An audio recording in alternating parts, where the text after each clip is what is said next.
I think the name says it all. Bedlam. Everyone thinks that OSU is the stepchild to Oklahoma. Touchdown, Oklahoma.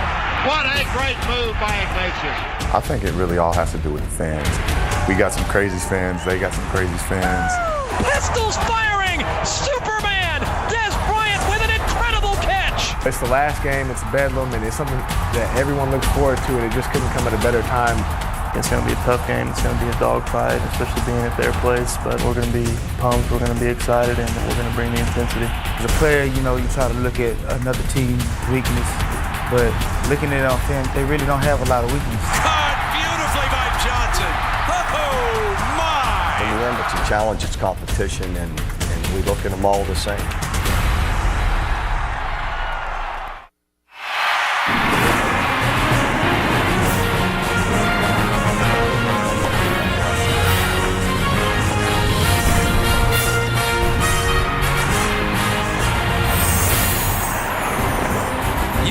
Looking live at Boone Pickens Stadium in Stillwater, Oklahoma, where the Bedlam Series wraps up the Big 12 regular season on Saturday Night Football on ABC, presented by Southwest Airlines.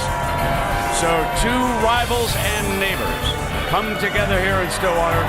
Oklahoma ranked number 3 in the BCS and Oklahoma State number 12. Here is our storyline tonight. If the Sooners win, there will be a 3-way tie for first in the Big 12 South, and the highest BCS-ranked team would advance. But if Oklahoma State wins, tie between Texas Tech, remember head-to-head on a 2-team tie, and that would send Texas Tech to play Missouri next Saturday night in Kansas City. Welcome, everybody, to Kirk Herbstreit. I'm Brent Musburger. Nice to have you along with us here again. And Kirk, I saw you when Texas Tech was struggling. You were down the field with Coach Bob Stoops of Oklahoma. It was ironic. I'm on the field a couple hours before the game. Baylor's upsetting Texas Tech. Bob Stoops is keeping scores with his phone. Cale Gundy's, hey, it's tied up now. It's 28-28. And needless to say, they're pretty happy with the end result because now they feel they control their own destiny. You know, we normally come into the Big 12 talking about quarterbacks. Yeah. But I think there are a couple of running backs who could decide this one. Oh, it's going to be exciting to see these two play, especially let's start with DeMarco Murray. We saw him last week and what he was able to do against Texas Tech. Boy, the last 5 games since the Texas game. The offensive line taking control of things. Look at this, almost 7 yards a carry. More confidence in the knee injury that he sustained a year ago. Look for him tonight early in this game to get the offense going. And on the other side for the Cowboys, Kendall Hunter, number 24, an explosive back. Very important in this spread look. The Cowboys like to spread you out and run the football, and Kendall Hunter has to take the pressure off of his quarterback, Zach Robinson, by trying to get upfield and making some big plays. Any chance that Oklahoma was looking too carefully at the BCS and overlooked Oklahoma State? Absolutely not. I think they proved that last week with the way they handled Texas Tech. All the distractions on the outside, Bob Stoops does as good a job as anybody of keeping his team focused and not even worrying about style points. They're worried about winning this game and doing the best they can tonight against the opponent. Yeah, not only must they win, but style points wouldn't hurt in the BCS battle with the Longhorns either. And I'm sure Big John and the gang will have some of those details, and they'll also tell you what went on a very busy Saturday. Come on, Bullet, bring it on.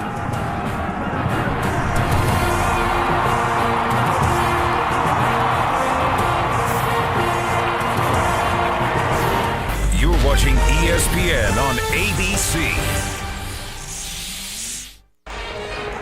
This ESPN telecast available in high definition on ABC HD. Less than 100 miles separates Stillwater from Norman, Oklahoma, home of the Sooners. So tonight it's neighbor against neighbor, friend against friend, brother against brother, in a rivalry that goes way, way back. Now, let's go down to Lisa Salters. Lisa? Thanks, Brent. Mike, we know how potent Oklahoma's offense can be. We just saw it last week. What have you told your kids about what they have to do to keep them from getting off to a fast start? They have to play their game. They have to play with great effort. They're going to make some plays. Our guys are going to make some plays also. Continue to play hard throughout the game. Find ways to force turnovers. Now, we all know what's at stake for OU, but how much of a motivator has it been for your kids this week, knowing that if they get a win tonight, they'll have 10 wins for the first time in the regular season in school history? Well, that's a great motivator, and then more importantly, that's what we do. It's college football. It's a great opportunity. It's competition. We love every minute of it. All right, thanks a lot. Good luck to you. Okay, Lisa. Brent? All right, Lisa, and of course, across the way, Bob Stoops, coming off his biggest win of the year against Texas Tech. Now, Oklahoma State won the toss, and they elected to defer. But keep this in mind about Stoops. It has not been easy here.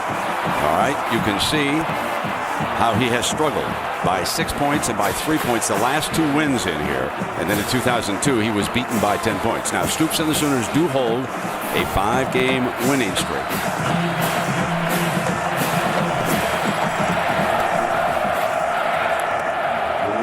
Dan Bailey with the ball on the tee.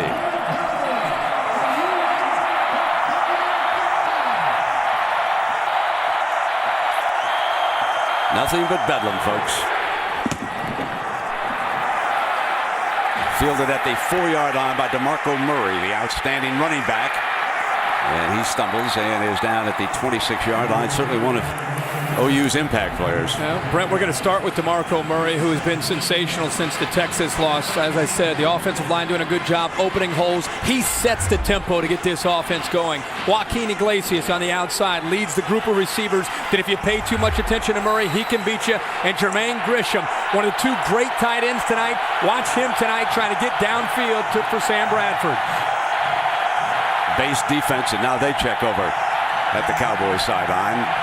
Sam Bradford, number 14, up changing.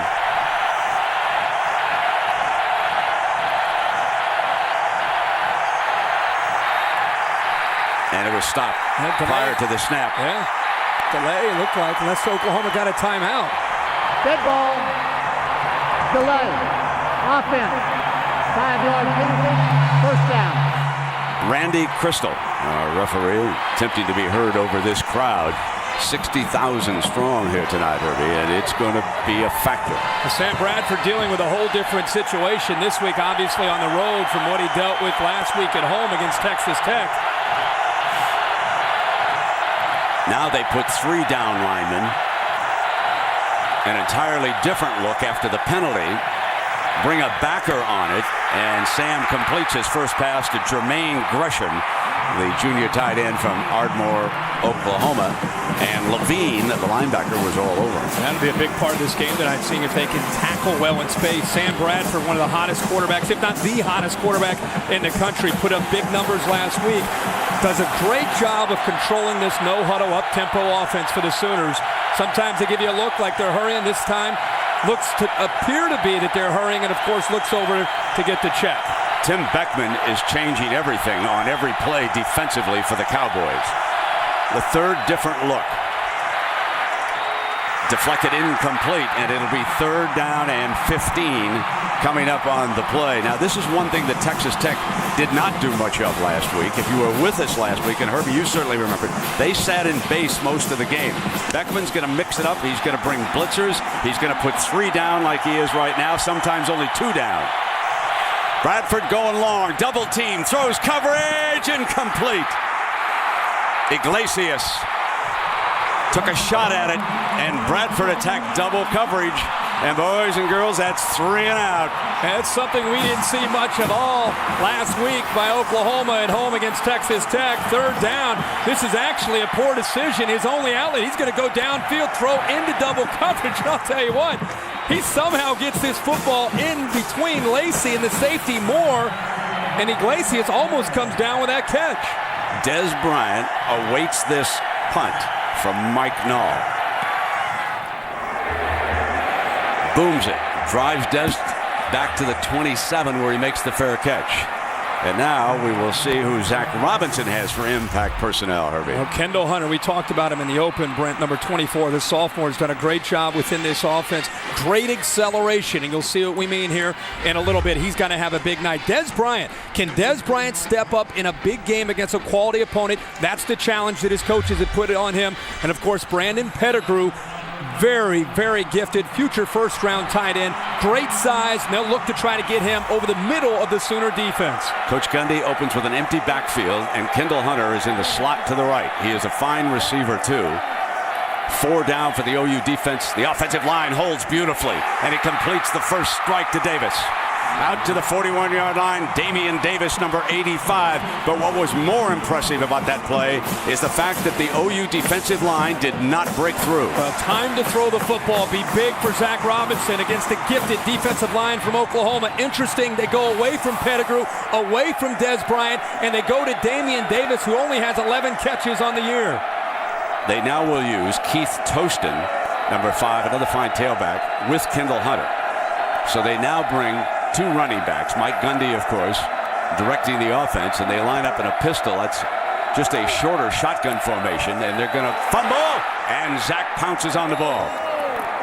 Option football tonight will be a big part of how the Cowboys try to attack the gifted Sooners front 7, because they want to try to get them out in space and take advantage of how aggressive the Sooners are. But you've got to be able to hold on to the football, and it's about execution and discipline when you play option football. They will be strong or the tight end side to the right. He'll get down at 3-point to help block. It's a very talented defensive line. Zach rolls the pocket. Picked off. Is it a pick 6? No. Down at the 21 is Dominique Franks. A poor decision by Zach on the roll.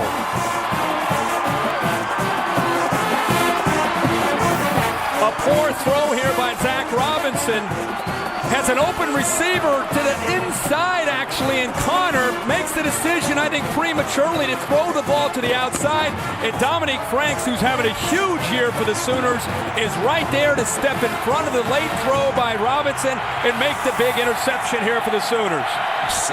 Zach saved the touchdown as he got over and made the stop on the play. Now, Bradford and the Sooners have been lethal. Murray looking for a seam into the red zone. This is where Oklahoma has been as impressive as any team we have seen this year in football, is in the red zone. See if these Cowboys have what it takes to, as you said, Brent, mix and match, move people around. Coming with Murray again. Got a hole. 5, touchdown OU on the board first. DeMarco Murray with the game's first score.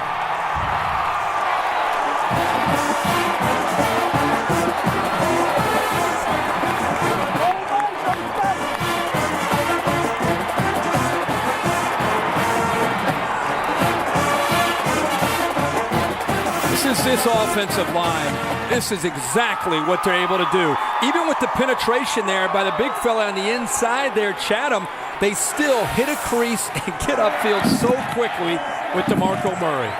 The smallest man on the Sooners, Jimmy Stevens, adds the extra point. 7-0. Sigh of relief for Stoops. A turnover and a quick strike. You're watching Saturday Night Football on ABC. Well, Thurman Thomas, a legend here, going into the College Football Hall of Fame, already in the Pro Football Hall of Fame, one of the great running backs of all time at any level. He was good enough where for about a year and a half he kept somebody by the name of Barry Sanders on the Oklahoma State bench. That may be more impressive than anything How about that? he accomplished here. Moreland with the ball on the tee for the Sooners.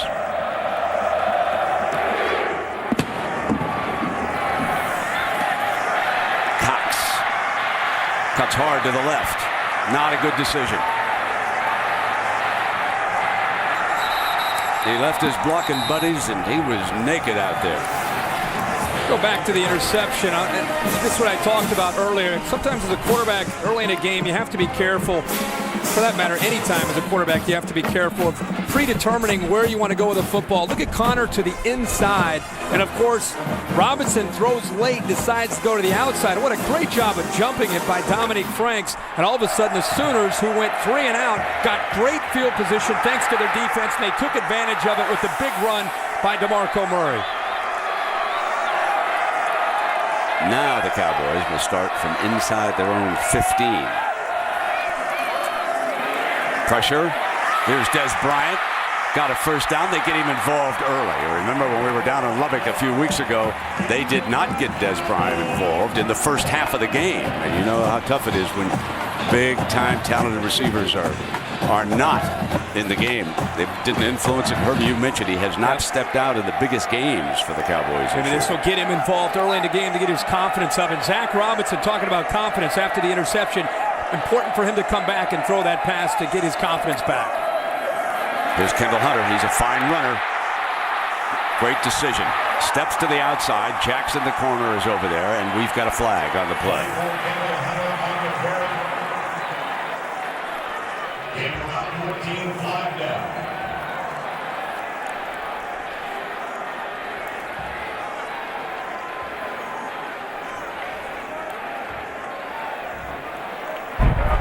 Personal foul, face mask, defense, 15-yard penalty, first down.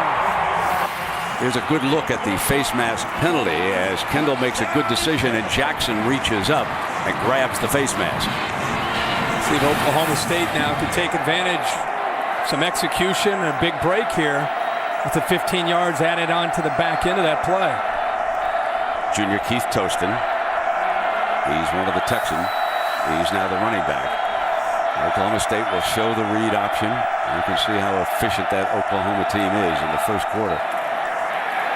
Not much doing for Toston. Matt Weiner, let's check in for our first update tonight. Matt, how you doing? Thanks again, and don't forget, I'll keep you in the know throughout the game, beginning with this Taco Bell update. Notre Dame and USC. Mark Sanchez threw an early interception. Irish couldn't convert. They come back with a 79-yard drive. Stephon Johnson there. And Oregon State can clinch a Rose Bowl berth tonight, but trail Oregon 2010. So a couple field goals have been tacked on since John Saunders reported that first score. Remember, that's going on in Corvallis, Oregon, the home of the Beavers. Zach with that inside shuttle pass, and it was read beautifully by the defensive line. And Adrian Taylor, one of their fine defensive tackles, outstanding athlete. I was going to say, you've talked about Bedlam, how wild it can be. One thing you have to do if you're Oklahoma State is believe that you can win. You need success early against Oklahoma, and you throw an interception, you get down 7-0. Remember, Oklahoma dominates opponents in the first quarter. This drive is important to Zach Robinson and the Cowboys. We'll see if Brent Venables brings heat on 3rd and 11. Toston is the running back. He would be the protector if they're going to drop back and throw. Nobody touches him down middle. Davis again, his second catch of the game. Davis still on his feet to the 19-yard line. Venables is going to have to think about bringing some heat. The offensive line of the Cowboys is doing an excellent job. 25-yard gain. And disguise and mixing some things up, but give all the credit in the world here to the receiver, Damian Davis, getting a move to the inside. He had a linebacker and Keenan Clayton matched up with him one-on-one. Plenty of room to work back to the middle. He gave him an outside move back to the middle, and a great throw by Zach. Kendall Hunter back on the field. Play action. In trouble. Throws. Incomplete and broken up by Nick Harris, the safety, who came over. And that time, Venables and the Sooners finally got to him and ruffled the quarterback's feathers a little bit. But instead of bringing zone pressure where you bring 4 or 5, this time it was an all-out blitz. And Brent Venables, defensive coordinator from the Sooners, Brent, he said, okay, now they're in the red zone. Let's start to be aggressive. Let's attack them and try to take the fight to them instead of letting them attack us. Remember, Des Bryant, this is an opportunity for Brandon Pettigrew, the big tight end, to make a play down in this red zone. Pettigrew is on the right side of the formation.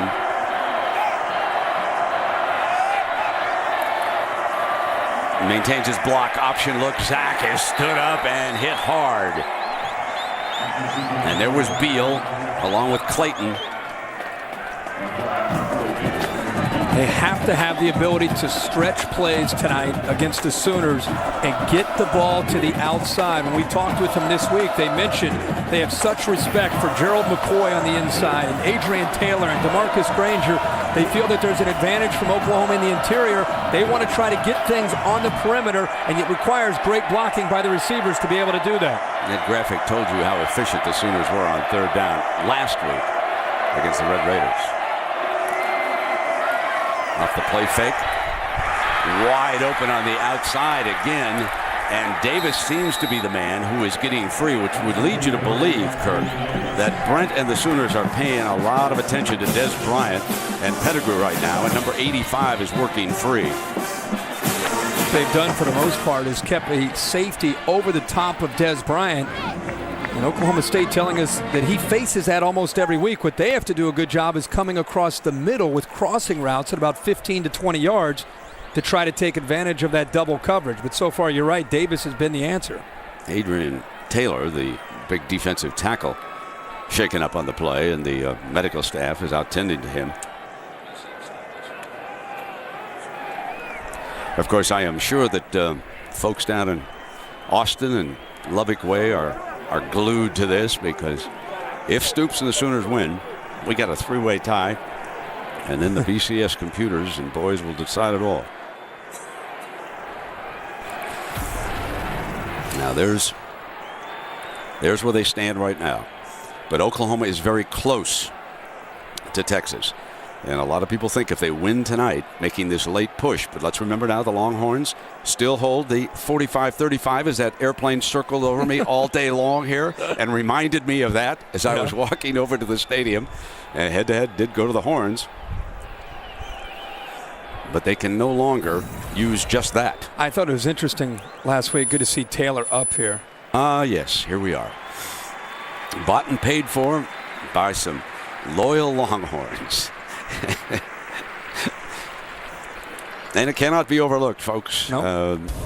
Although the one thing that I'm not comfortable with is having the BCS decide a conference title. I think it should be decided within the conference. I recall when the BCS was founded, it was just to identify 1 versus 2 in that final game. And I think they should use point differential within the Big 12 South and a common opponent, which happens to be Kansas, and then let the chips fall where they may, and everybody knows where they stand. I would use strictly what happens in the Big 12. I don't think coaches in the ACC, Big 10, SEC, Pac-10 have any business deciding a conference title other than their own. I'm not comfortable with it. There's too much politics involved. Danny Bailey on to attempt the field goal.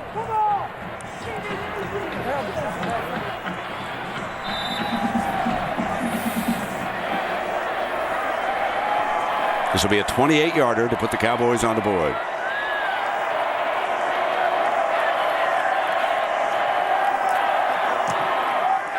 Slides it through, and it's 7-3. So the drive stalls. The Cowboys settle for a field goal.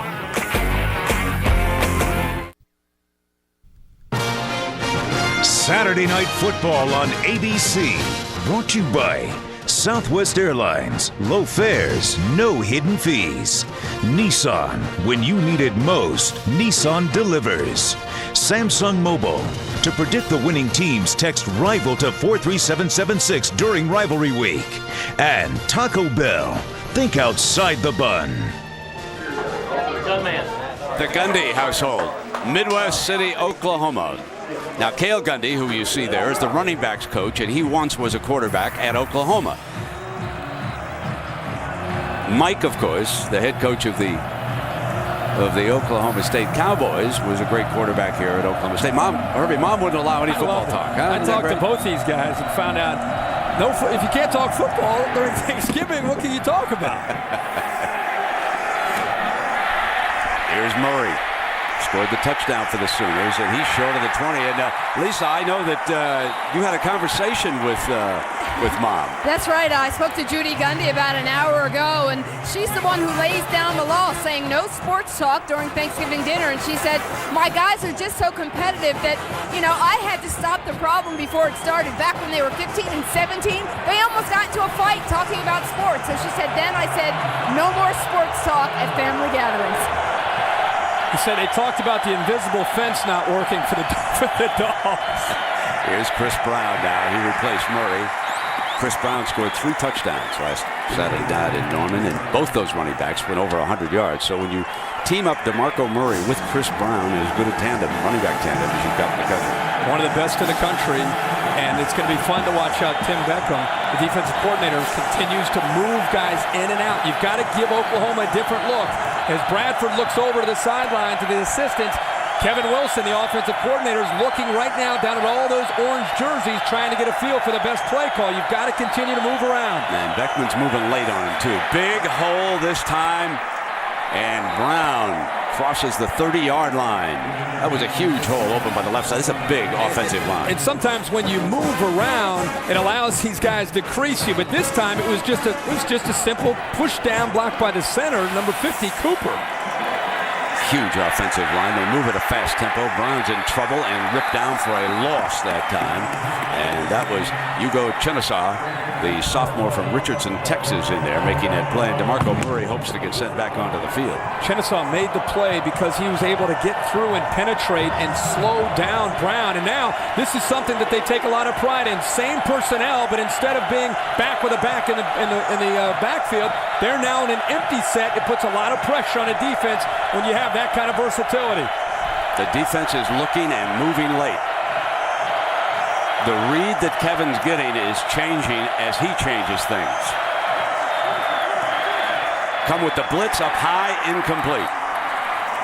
This is one of the better defensive jobs we have seen as we have looked at the Oklahoma tapes.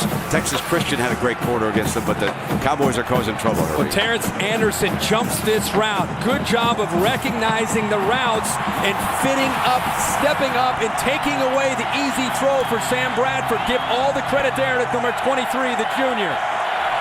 Bradford 0 for 4 now, looking for his first completion. 3 down linemen.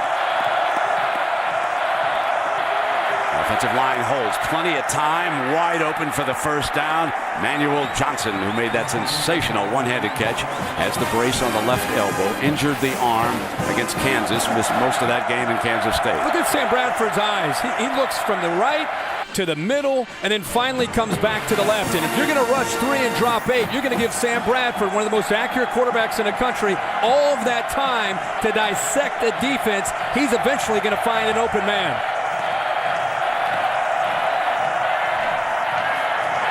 Rush 4, not going to get there, and it could have been picked off. Had the defensive back looked up at the ball more, he would have had a crack at it. The coaches saw that over on the sideline.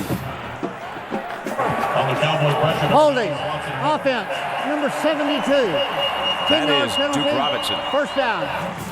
And he was holding Swanson Miller, number 90, who had broken through, and he did not want him getting to the quarterback, so he took a penalty on the play. It's the one way you can attack the size of the Sooners is with quickness and fresh bodies, and Beckham is rotating people constantly in and out of this lineup.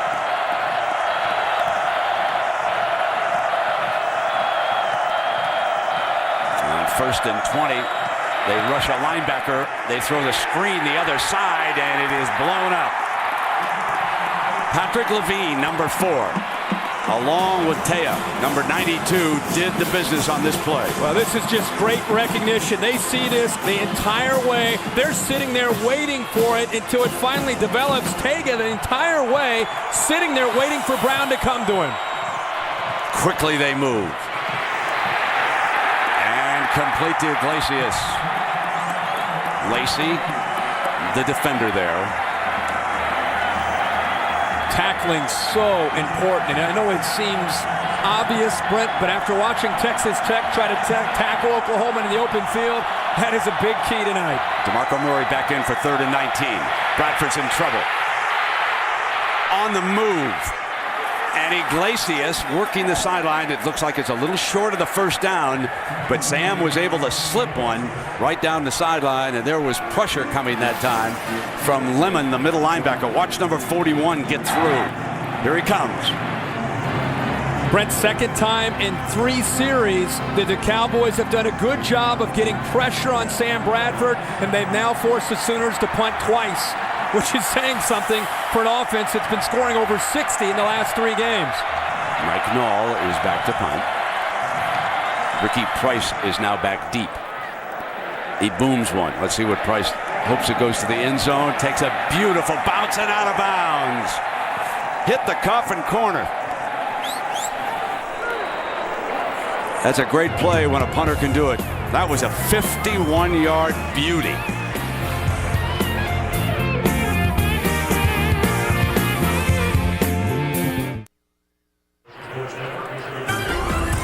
Well, here at 7-3, and a reminder, Monday Night Football, Monday at 8:30 p.m. Mike Tirico, Ron Jaworski, Tony Kornheiser, they'll have one for you. The Jaguars and the Texans. Jaguars have to be really disappointed in their season, but you do get to see Maurice Jones-Drew, and maybe they'll have a good one for you on Monday night. We shall see about that, folks. Look at this, 99 yards away. Zach Robinson keeps it. The junior from Littleton, Colorado. He's a good runner, though, Herbie, and you know, in that situation, he's trying to get a little breathing room against Stoops' defense. His athletic ability is his greatest strength in high school. He played receiver up until his senior year. He runs a 4.5 40. So, and again, tonight they want to be able to run the football. That is a big-time stat here, favoring the Sooners early in this game.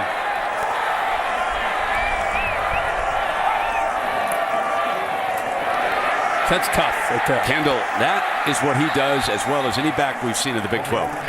He's tough after the first hit, folks. He's a little bit like Thurman. That first guy has a little bit of trouble bringing him down. And look what he's running into, too. And yet he's still able to bounce off a couple tacklers and try to get some positive yards. Physical, short, compact, low center of gravity. 5'8", 190 pounds. He's out of Tyler, Texas. He had a quad injury, which apparently was not serious a couple weeks back. And here he is now 3rd and 4. You're back in that read option look. They look back over to see what Coach Mike Gundy wants to do here. Run Kendall again. Got close to the first down. They do have a little breathing room for the punter here, Herbie.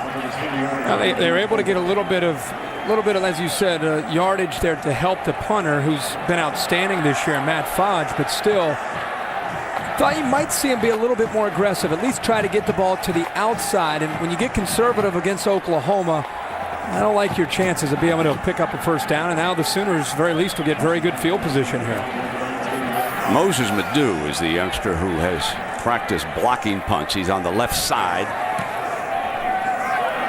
Broyles awaits this punt at the 43-yard line for the Sooners. Breaks free. And there's a penalty flag. So part of this run is going to come back, apparently, against the Sooners.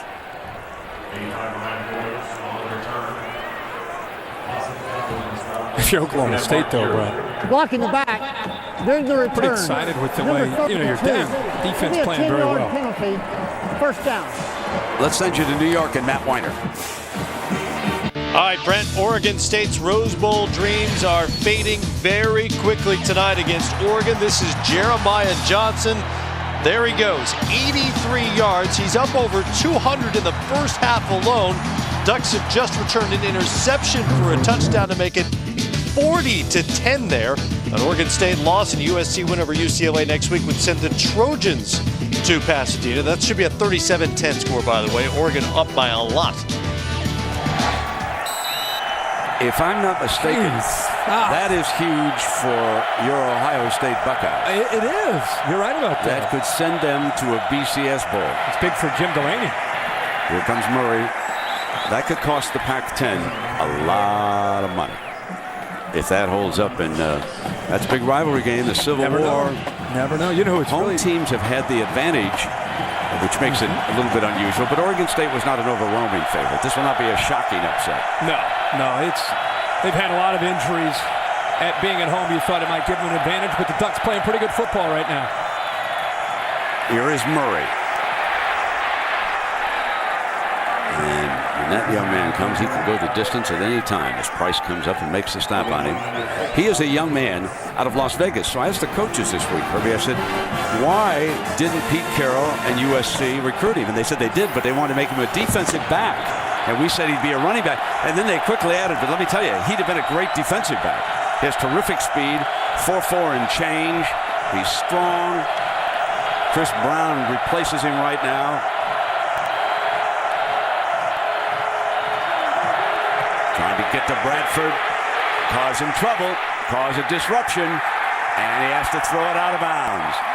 The Oklahoma State defense, being coordinated by Tim Beckman, has disrupted Sam Bradford's game here so far. They're doing a great job at disrupting things and getting pressure. There's a good look at Coach Beckham. But, Brent, that play on 4th and 2 took so long to develop that the offensive line could not hold up long enough to give Bradford enough time to be able to eventually find an open receiver. He had some open men downfield, but they were taking too long to get open. His 2 punts tonight, Herbie, have been 51 and 52 yards. Ooh, they were coming right in on him that time, too. Price is back, and he makes the fair catch at about the 17-yard line. Well, let's take a look now at the Dr. Pepper Big 12 update. If Oklahoma wins, we have a 3-way tie for first, okay? Texas Tech and Texas await them. And then the highest BCS ranking would advance.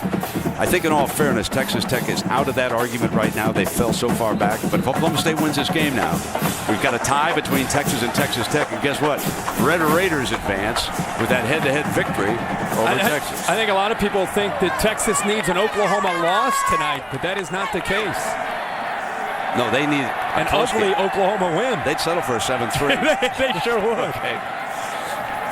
And here comes Kendall on first down, getting into the rhythm of the game. And, of course, one of the differences that we're seeing here, Herbie, is that Oklahoma State's trying to get that running game going. Coach Gundy knows if he can keep the ball with his offense, Sam Bradford's just got to watch from the sideline. That's one way to slow down a high-powered offense. The fact that there's under 2 minutes to go in the first quarter and they've weathered the storm emotionally and they're down 7-3 is a victory in my mind for Oklahoma State. And now they have the ball here at their own 20, very much believing that they can compete. Slant, Des Bryant, and he has it very well defended by Jackson. The corners from Oklahoma this year, both new starters. Dominique Franks is to the field, and here to the boundaries, Brian Jackson, number 2. They have had great years, and of course, the more they play, the better they get. That's a good move to the inside, and actually, Jackson was trying to take the inside away, but Des Bryant, with such quickness, got in there. But give Brian Jackson all the credit in the world for recovering there. There's Des on the right side of the formation. Damian Davis, who's caught a pair. He's got 5 receivers coming out. Throws in underneath Bryant, got the first down. Now we go back, and I want to show you folks what Herbie was talking about. And Des a little shaken up as he comes to the sideline. And the papers made a big story out of it, the fact that against ranked teams, he was unable to get into the end zone. And he did his damage against Texas Tech in the second half with the 4 catches for 86. Look at the last category, 0 touchdowns. He has 16 touchdowns this year against unranked opponents, and he hasn't scored yet against a ranked team. Middle, Davis again, but he's short of the first down. Had it, gave it up, and the tough safety, Nick Harris, made the stop. The safeties and the linebackers bailing for some reason here on 1st and 10. Huge avenue for Zach Robinson to be able to put the football into. An easy throw, and Davis again making another catch. Off to a career game here for Damian Davis with 4 receptions. As I said, coming into the game, he only had 11 all year. Jeremy Broadway, number 9, one of the wide receivers out there with Des shaken up. Kendall Hunter is Zach's running back.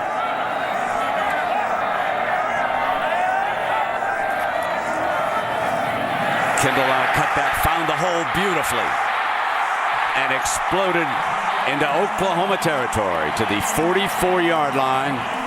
That's an 18-yard burst. And it's great vision here by Hunter. The acceleration is what separates him, but boom, that cut right there. A nice block by the tight end. Pettigrew opened up the backside, but the vision there by Hunter to recognize that and a cut back there allowed him to pick up the 18 yards. Look what we found here. Oklahoma held to 7 points in the first quarter. And Saturday Night Football, presented by Southwest Airlines, returns after this message and a word from our ABC stations.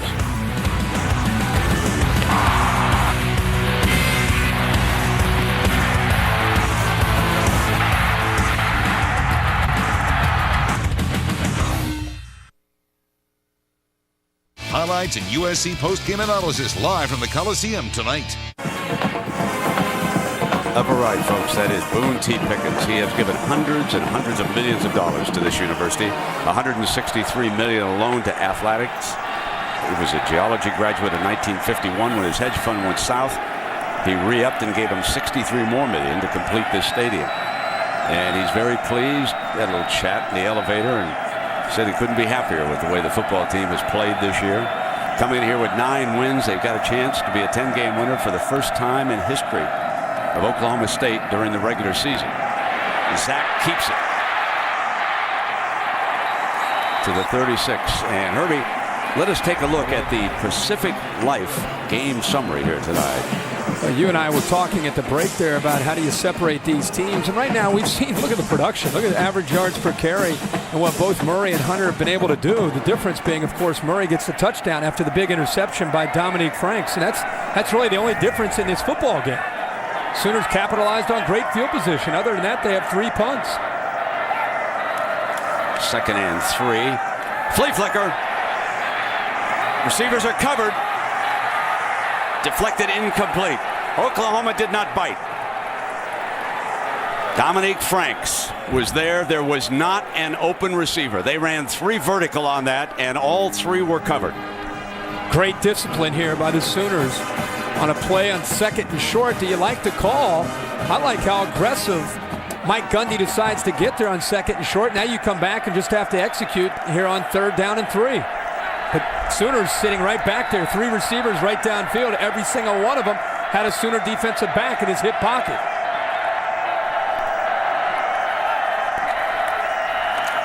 Here is the handoff. 1st down. Kendall Hunter battles his way to the 29. A tough hombre. What you need against a defense as talented as Oklahoma is a tough inside runner. Well, the middle linebacker here, Lewis, getting right through, but I'll tell you, you talk about his toughness, it's his strength as well. Lewis leads this team in tackles for Oklahoma. He just bounces right off of Hunter. Coming back with him. Picks his way patiently. And is ripped out of bounds. Let's go to Matt Weiner for SportsCenter right now, Matt. All right, Brad, SportsCenter right now, powered by Vizio. Here's what's going on in the Pac-10. 1 play after an interception of Jimmy Clausen. Joe McKnight rattles off his longest run of the season, 55 yards. The Trojans have taken the lead 14-0 on Notre Dame over on ESPN. Meanwhile, Oregon State gets a little momentum before halftime. Lyle Neubau to Shane Morales there, but the Ducks lead it by 20 at the break. So midway through the 2nd quarter, the Irish still looking for a 1st down. Play fake by Zach. Drops it off to Kendall Hunter. End zone ahead. Touchdown. Oklahoma State leads it for the 1st time.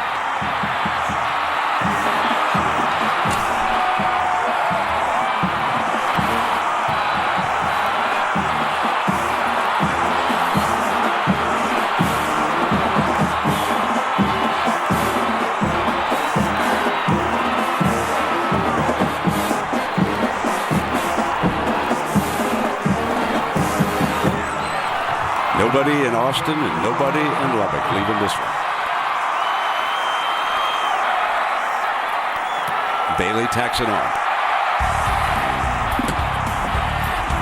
There's the reason why they're ahead, ladies and gentlemen. Number 24. Stay tuned. You're watching Saturday Night Football on ABC.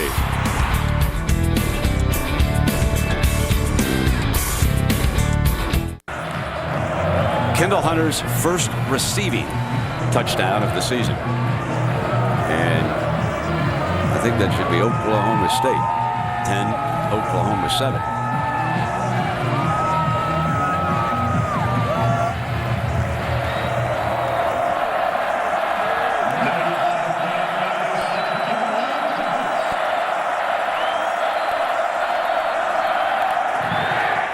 Bailey hangs it up to the 3-yard line, and here comes DeMarco again.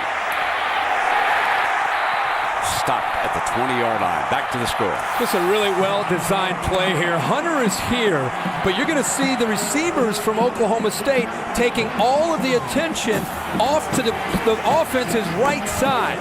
Watch the defense respond to the play action.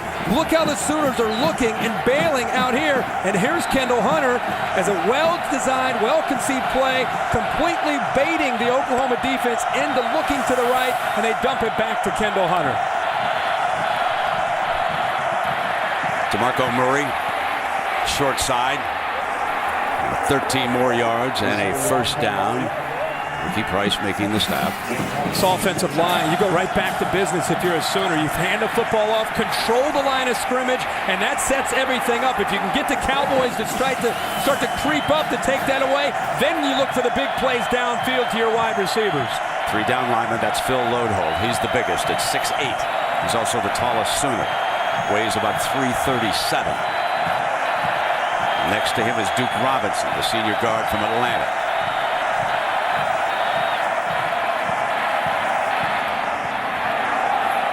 Coming in underneath to Gresham, the tight end, and incomplete. Oklahoma State continuing. They're going to do it all game long, continuing to move to try to disguise their coverage. This is the first time that man has been behind since the game against the Longhorns in Dallas.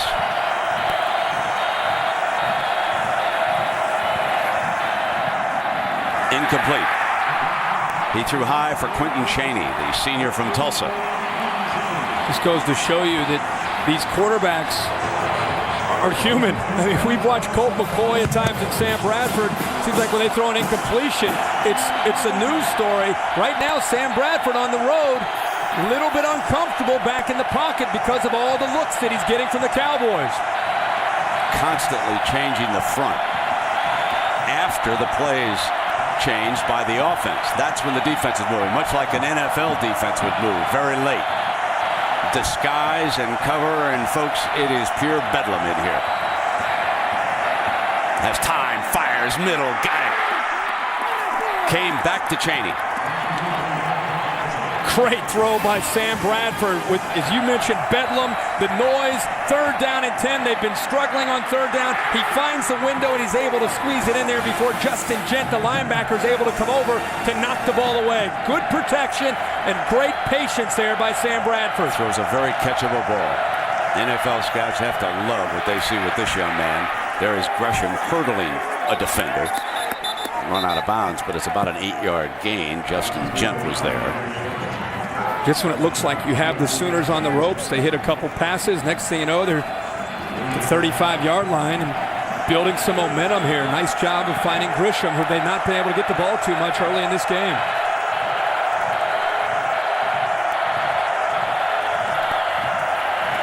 Hit Murray in the backfield. Thrown for a loss that time by Tongatea, senior from Anchorage, Alaska. Tongatea. This is what it's about, is attacking and being aggressive and not allowing the size of Oklahoma to intimidate you. Use your quickness, use the movement that we keep talking about, allow you to slip through one of these gaps of the offensive line. That's what they need. 4 yards here on this 3rd down.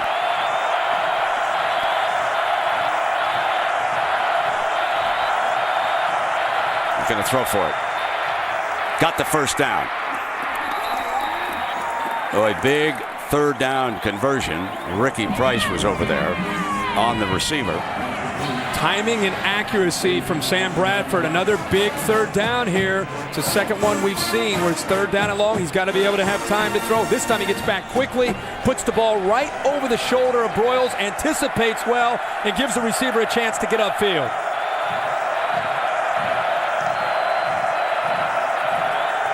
Three down defensive lineman.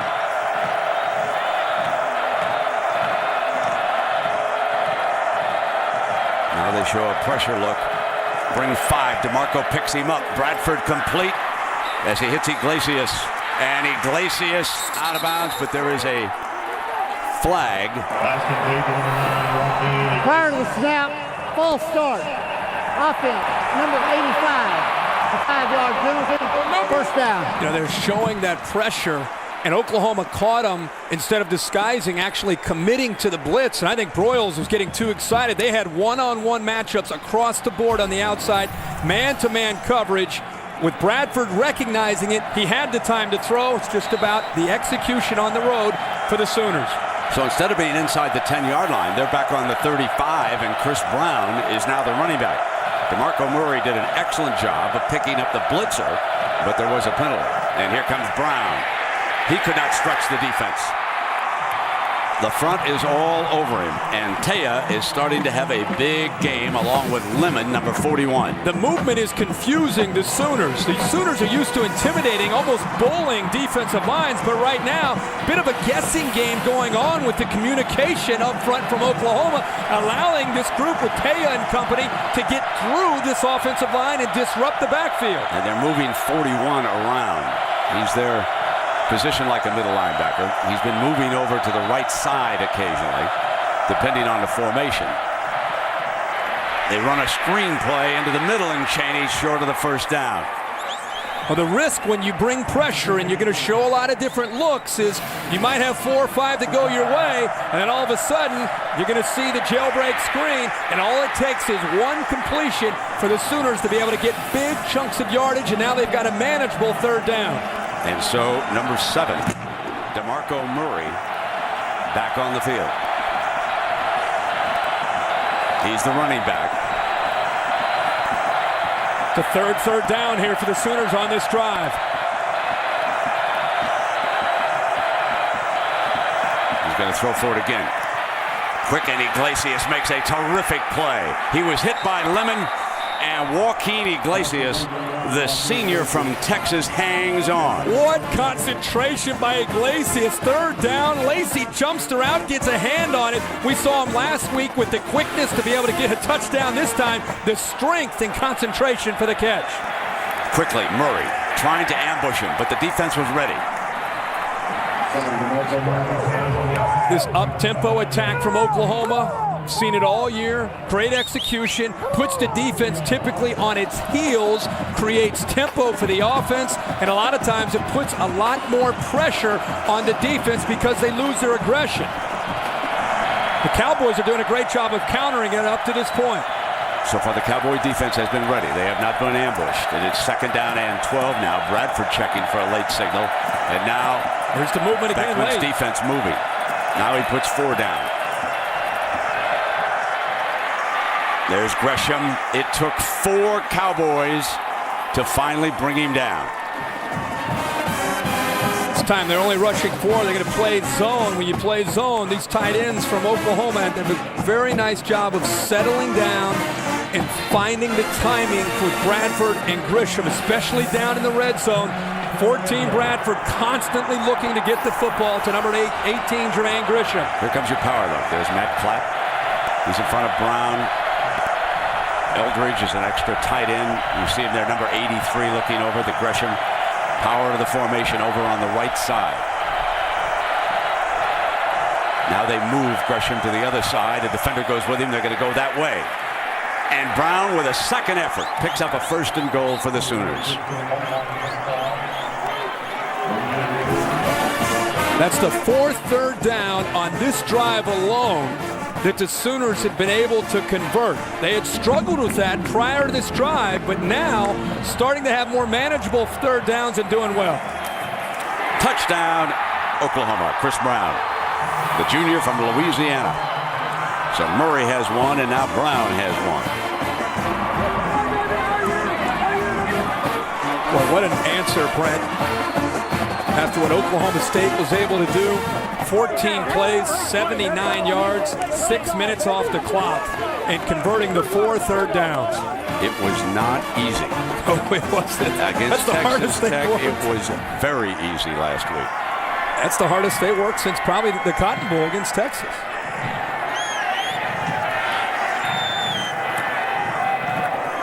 Jimmy Stevens adds the extra point. The Sooners regain the lead here in Stillwater.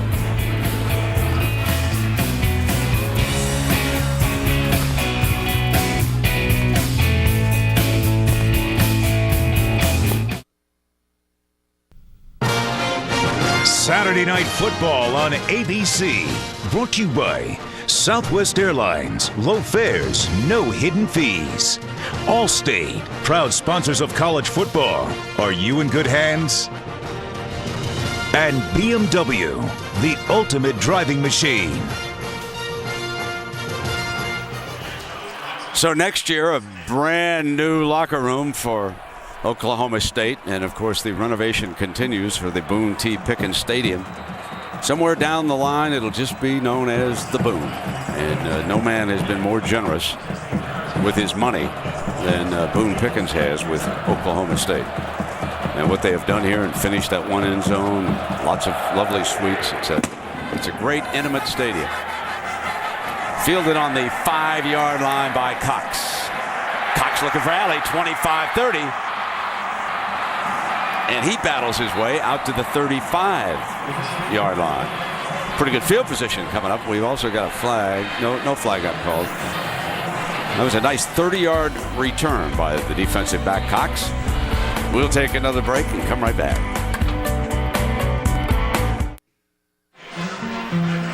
A special Aflac trivia question for my friend Kirk Herbstreit. I've been on fire now. What Oklahoma? Oh, my.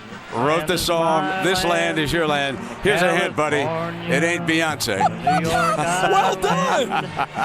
Well done. Come on, baby. Oh, my God. That's one of the anthems in Oklahoma. Yeah, I know this one. I just have to. You can do it. It has to come to me.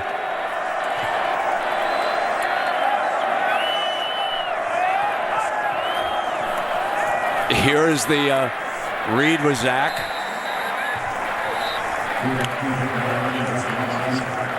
You're gonna have to help me on this one. You're gonna have to. It's not Garth Brooks. Did you know this? Okay. Of course, everybody knows this. Come on. My bad. Oh, it's Woody. Of course. What? This land is your land. I'm all over that one. Woody Guthrie. Woody Guthrie it is. I had the Woody part. I just New York Island. Oh no, you're not gonna sing too, are you? Jimmy Kimmel won't let me. He's toasted. Oh man! So I listened to your gal. almost- I listened to your gal Beyonce. What did you think? Huh? What did you think of that? I went right back to Willie Nelson so fast it was unbelievable. Okay. Oh my goodness! But I'll say one thing: she is attractive. Yeah.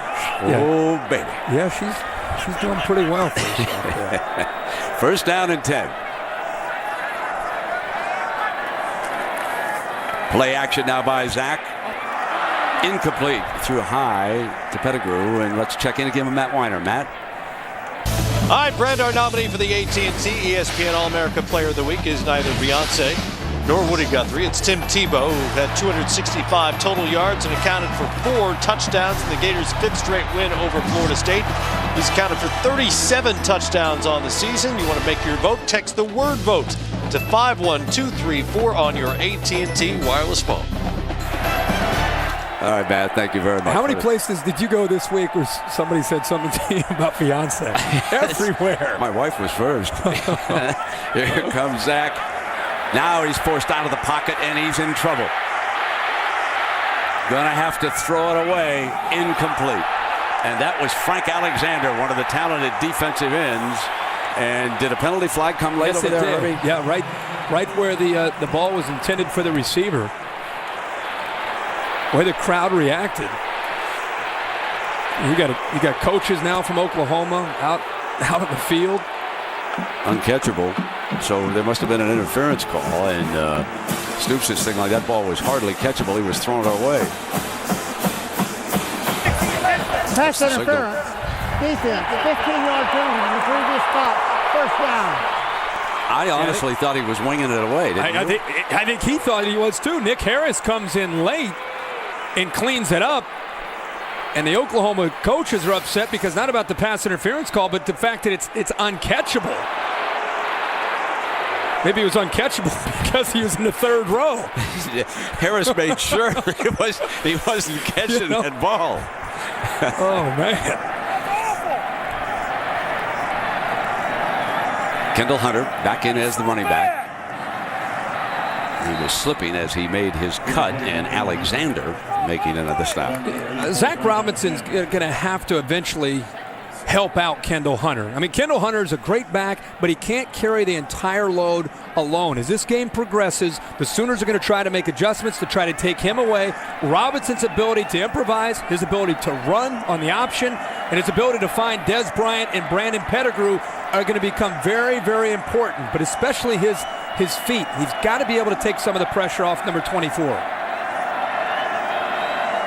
Second down and 10 for the Cowboys. Play fake by Zach, and Alexander's rolling in.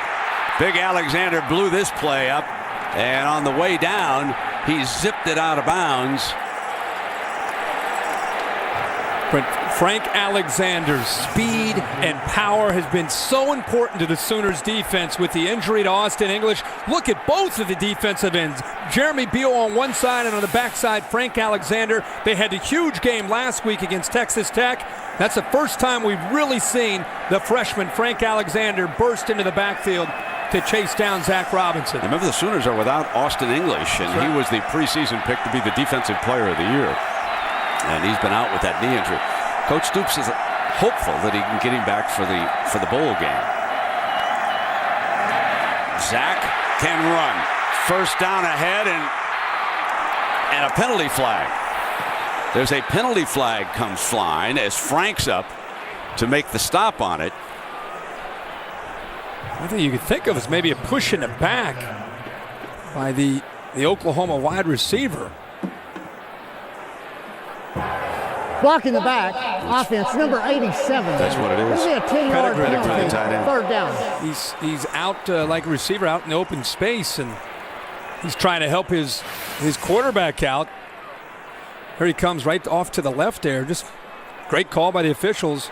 Very close to the first down marker. Robinson trying to extend himself to pick up the first down, but Pettigrew just pushing Dominic Franks right in the back, and now they're starting over, going back to third down. That's the first penalty tonight on Oklahoma State. But there was a great look at the feet and the quickness of what Zach Robinson can do when he has a chance in the open field. Hunter back in. Here's the safety valve, but Zach's looking downfield in trouble again. He shakes Alexander. Takes off again. Got a first down ahead, and this time he picks it up. What a brilliant run by Zach Robinson as he had to shake off Frank Alexander. Travis Lewis finally over to make the play. As if on cue here, these last few plays, Zach Robinson starting to show what he can do with his feet. This is just, that's a little Doug Flutie is appreciating that. I'm sure back in New York watching Zach Robinson, a little olay, a little dance move, and incredible acceleration upfield to pick up that first down. Mr. Pete loves it. First down and 10. Cowboys trail it by 4.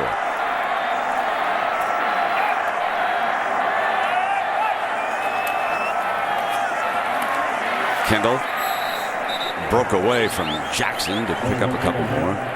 And I think you and I talked a lot about coming into last week's games. Was the Oklahoma defense going to be ready to deal with Graham Harrell? I think they not only impressed us, but everybody who watched them. Brent Venables in the last few weeks has streamlined some things, but I think these new faces now are settling down on the Oklahoma defense. They're seeing more things. They're getting more game reps. It's allowing them to play much, much faster and with a lot more confidence, and it shows in the way they're executing.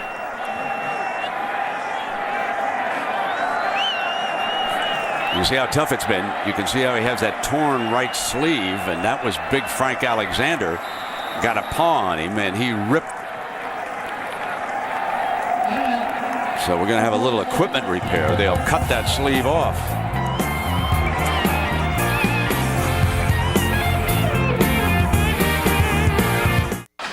Well, Thanksgiving Sunday, count your blessings like the housewives do. That's right. One's dating her best friend's ex-husband. One's covering up her son's crime. One's husband by regaining his sight. All new ABC's Desperate Housewives. That's some neighborhood, folks. That's one I checked. I've kind of checked out on that one. I've missed that. Have you? Yeah. Other things going on, I guess. Yeah, I think so. But a lot of people like it. It's a popular show now. Huge show. Yeah. It's good ratings. Kendall Hunter. Got the sleeve completely cut off now. Yep. Looks like he's trying to make a fashion statement. Yep, the repair. Second down and 9. Again, stepping away from trouble. And being chased out of bounds by Keenan Clayton, folks. Remember the name.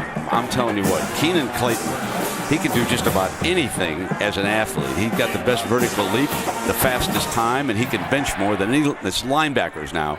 When they do that, he is the physical specimen right there. Sure is. Former safety, great speed. And I just talked about how important Zach Robinson is to this offense with his feet.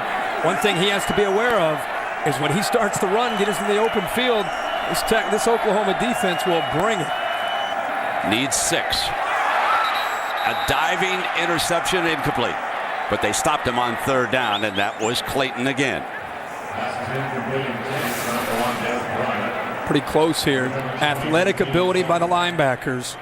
Knocks this ball down and really never had a chance. Even if Clayton's not there, ball is thrown low. They had Des bracketed, didn't they? Yeah, they sure did. Linebackers, safeties, and corners all keeping an eye on number 1.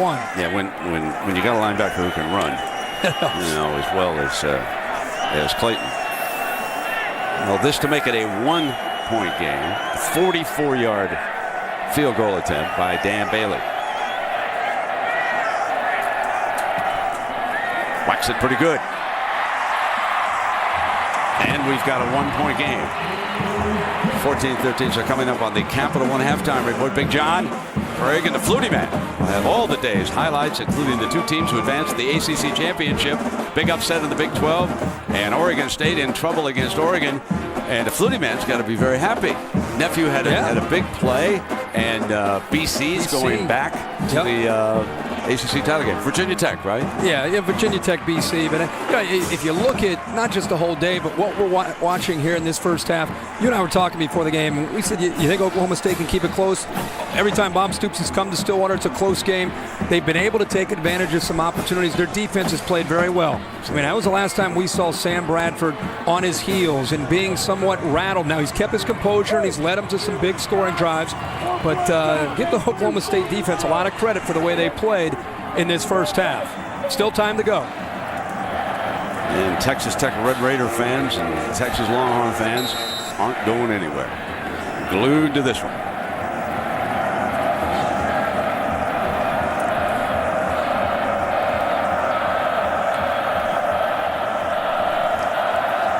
Here's the kickoff.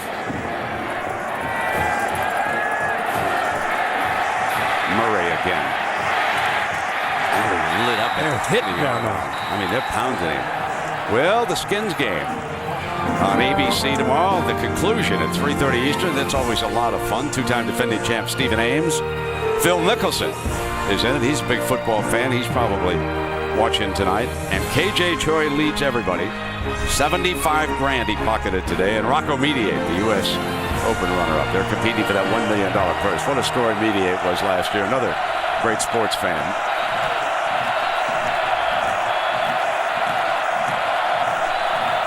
.251. Murray spins back the other way and only gains a couple of yards. You can see the gang tackling by the Cowboys. That's exactly what I was thinking, Brent, is look how many orange jerseys are around the football. And after the game that DeMarco had last week against Texas Tech, for that matter, the last 2 weeks, he's averaged 10 yards a carry. You can tell with 2 weeks of preparation, the number 1 guy they're trying to take out of this game is DeMarco Murray. 2nd and 8. Pretty much a base defensive look that time and deflected incomplete. That was Tonga Tea. What a first He likes half. this chilly weather when you come down from Alaska. I said, come on, man, let's get it on. He's like this. Look at him, huh? This is balmy weather. Yeah, this is great, man. I could come out of my shorts for the second half. But Tea has made a lot of plays, and he's shown some good quickness a lot of times to get by John Cooper, the center of the Sooners. Fires complete. Goes back to Iglesias. Iglesias has been their best weapon. I have not called Johnson's name all game long, and Gresham only a handful. They blitz man-to-man on the outside. Iglesias against Lacey. That is the 5th straight 3rd down they've been able to execute here for the Sooners. 4 catches for 40 yards for Iglesias. There is Johnson. 9 yards and out of bounds. It's a good idea of the arm strength of Sam Bradford. Herbie, I think he's got a chance to be really good at the next level. I really do. I am very, very impressed with... How about being a sophomore and the way he manages this no-huddle offense, too? Not just the physical traits. There's Murray. Crosses midfield before he's brought down by Ori Lemon. junior from Houston. I mean, he makes it look so easy that I think people take it for granted. This is the first year that they've implemented this hurry-up offense, and I think it's faster than any offense in America, and yet there are very few mistakes, very few turnovers, very few penalties. They do a very incredible job of managing it, but it's all because of Sam Bradford's understanding. Middle screen, Iglesias cuts back out to the outside. Didn't really fool the defense that time as Parrish Cox came up.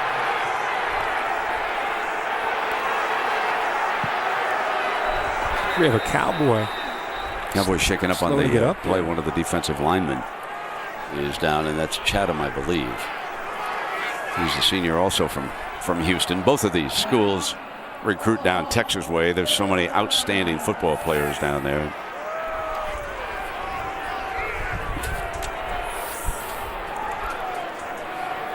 So Herbie, I'm gonna ask you about my point about the BCS deciding this tiebreaker if we have a three-way tie. I'm just not comfortable with using that system to do it. Yeah, it is the fifth tiebreaker. I mean, they had to go awful long way to eventually get to the BCS standings, but still, it's so subjective. Right. That's the frustrating thing. Texas is sitting here watching this, hoping that Oklahoma wins, but wins ugly. Oklahoma needed Texas Tech to beat Baylor. I mean, it gets a little crazy here. I like your point, though. Well, let's show you what it is right now. The point differential. Yeah. I had the fellas down there. The Prince got here's where we are right now. In a point differential, Bob Stoops and Oklahoma would have a lead, and Mack and Texas could not argue with black and white. Texas Tech, of course, suffered because of that 40-point blowout last week that we had down there. So that's where they stand. So what Texas argument kind of goes away. They got the +10 against Oklahoma, but the rest of the same opponents now. We didn't look at the entire schedule. Remember, just the games in the South and that one game all three played Kansas. That's what we did. Right. And I've got to ask the commissioner, Dan Beebe, why they didn't go to some kind of a system like that. 2nd down and 6. Middle screen again. Cutting back is Broyles. He's got the first down. Plenty of time, as you and I know, for Oklahoma. With a minute to go and a couple timeouts already in Oklahoma State territory. Herbie, did you see the Kansas-Missouri game? Yeah, I did. What a great football game. I thought the snow, the wind, the rain, something might slow down Todd Reesing and Chase Daniel. They just went back and forth the whole day. Missouri played their hearts out, lost it at the end. We'll see them next week, same stadium, Big 12 championship. Grabbed. What a beautiful grab by Gresham as he was going out of bounds on the far side. Talk about two great tight ends in this football game. Gresham, 6'6", 261-pound junior, goes up into the air, uses his big paw to just bring it in. And not only that, but he gets hit by Sexton as he makes the catch and picks up 9 yards. And gets out of bounds. So look at the school records he has. Standing tall, and Iglesias couldn't get it. Was it a little low, Herbie? Is that what it looked like? Yeah, a little bit low, but based on the way Iglesias plays and the way we've all seen him, he's usually capable of making that catch. Ball's low. For Sam Bradford, how dare he throw a ball that's down by the knees of a wide receiver? But Iglesias, 9 times out of 10, he makes that catch. Well, they can stop the clock with a first down. It is 3rd and 1. And they've got 2 timeouts. They got plenty of time here. They're going to throw for it. High and caught by Gresham. Deflected and caught. Great concentration by number 18 on this ball right here. Second time we've seen the athletic ability of Jermaine Gresham. Pretty good coverage, actually, by Cox, the corner who was lined up with him. The difference is he's about 5'11", trying to match up with a tight end who's 6'6", but he was there. But the focus, the difference there by Gresham. Throwing back to him, powering toward the end zone. Looks like he's down about the 6-inch line. They're going to mark it. And the timeout is going to be used here by Stoops. It's a great look at the inside move by Gresham. Huge opening there with the blitz coming from the linebacker. Sam Bradford is like a coach as a quarterback. He reads the defense perfectly. He knows exactly where he wants to go with the football.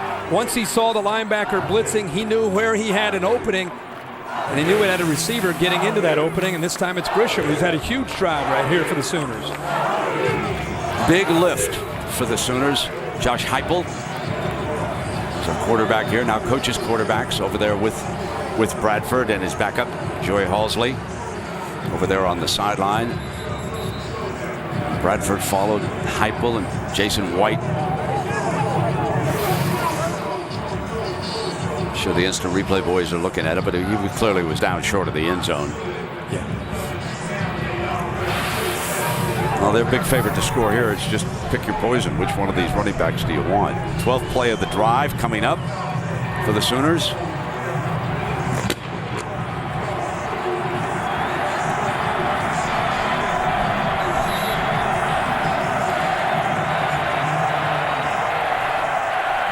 To run over the left side usually.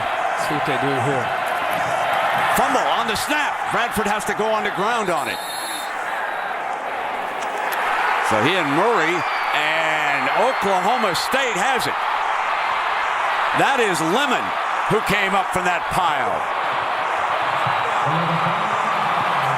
Stoops wants instant replay to take a look at this. He should, because it looked like Lemon stole the ball away from Sam Bradford.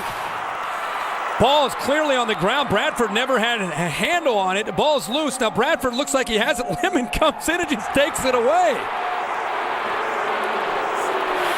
Did it look like Sam Bradford had the football there? Well, I'm sure up in the booth now they're running that replay back and forth and taking a look at it. That's what the coaches are waiting for as we take another look at it. Was he down?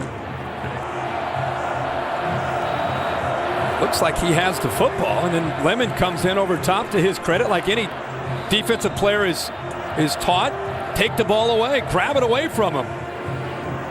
Officials sometimes can't see if the ball's secured. He comes up with the football. I must admit, looking at it over and over, it looks like he's down. Yeah, it looks like Bradford has it. It looks like he's down, and Lemon made a smart play, but I'm not sure it's going to stand. And that would indicate it isn't going to stand for sure.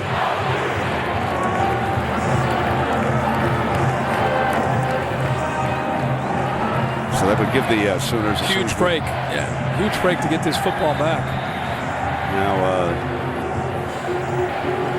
looks like a timeout, I believe, has been called, and now the Oklahoma State side says, "What's going on here?" I'm glad they're confused, because wouldn't you have thought that they? I would have thought they would want to snap the ball. Let's go fast as you can. I would have thought that the referee would have turned the microphone on with all that going on, right? Usually, yeah, you go from the headsets to the mic and you make the announcement.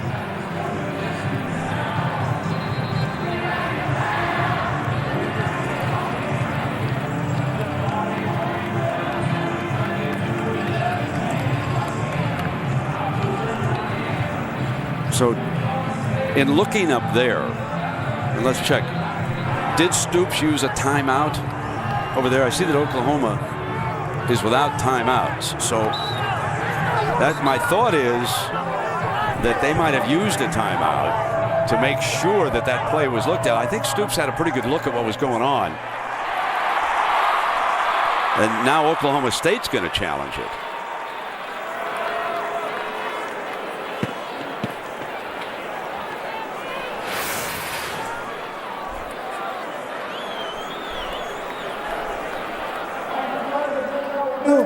The call is confirmed. The Sooners offense out on the field. A couple timeouts used. All I know is Oklahoma has the football right now.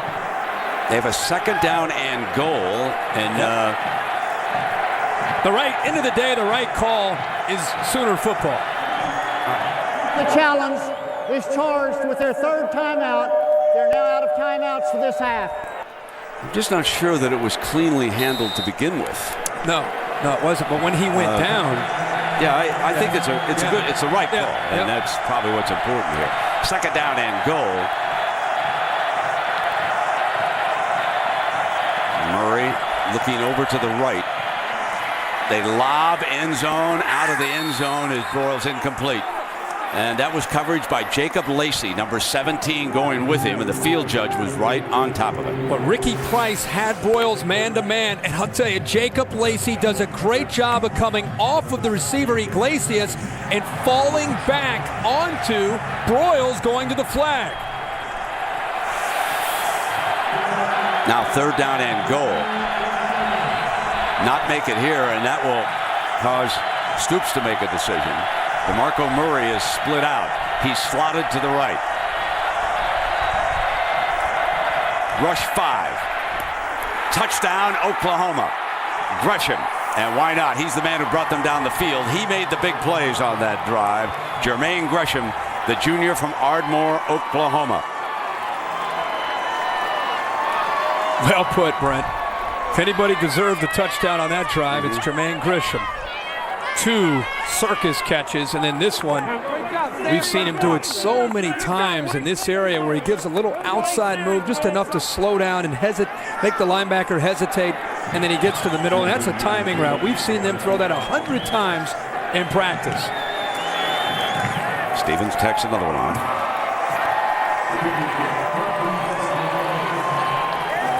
Gresham and Bradford have an ability to run this route as well as anybody. Imagine being a safety and trying to match up with Gresham. You see that little hesitation? That's all he needs to get the safety to bite just a bit to the outside, and look how easy it is. I mean, that is textbook from a tight end going up against Andre Sexton. Little outside move, he bites on it, and by the time he moves to the inside, the ball's already in the air with the anticipation by his quarterback. Still a one-possession game. Oklahoma State is down 8. And that in itself is a story. Remember last week in Norman at halftime? It was 42-7. Sooners, 42-7. Game basically was over against the Red Raiders. Here, 21-13.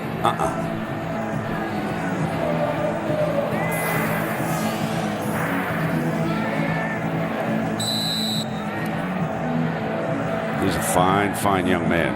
Outstanding golfer. Has great balance. He's accurate as a thrower. And he's moving up the charts as far as NFL scouts and raters. Kicked along the ground now and picked up at the 8-yard line by Dez. So Bryant taken down with 5 seconds left here in the first half. Well, there's a lot of things going on this big rivalry week, and John and the gang will have all the details. The ACC championship is set. Missouri still doesn't know who they will play in the Big 12 championship. Great game in Atlanta next week, of course, matching #1 Alabama against a team that is absolutely on fire, the Florida Gators. And Hunter and the Cowboys will take it on in, down by 8.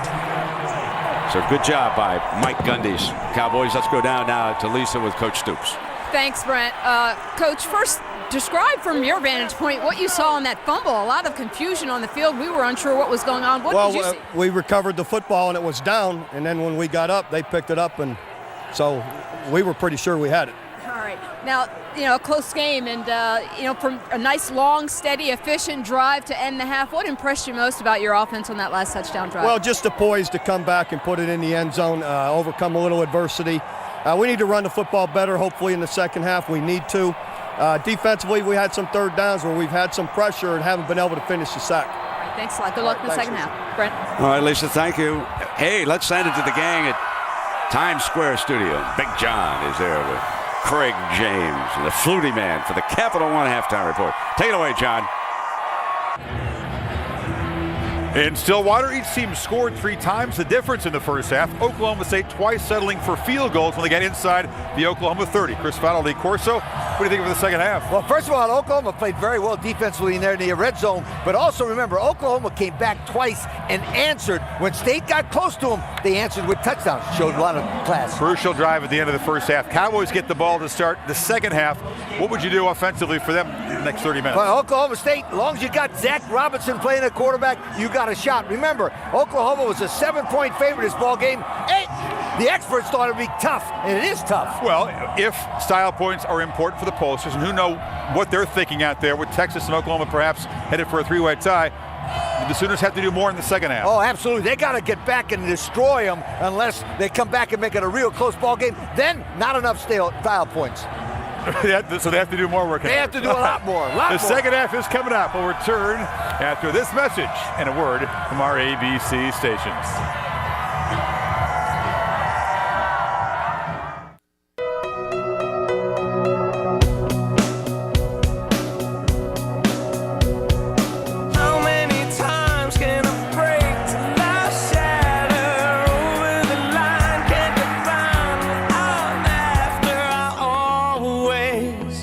Turn the car around, give me a break, let me make my own pattern. All that it takes is some time, but I'm shattered. I always turn the car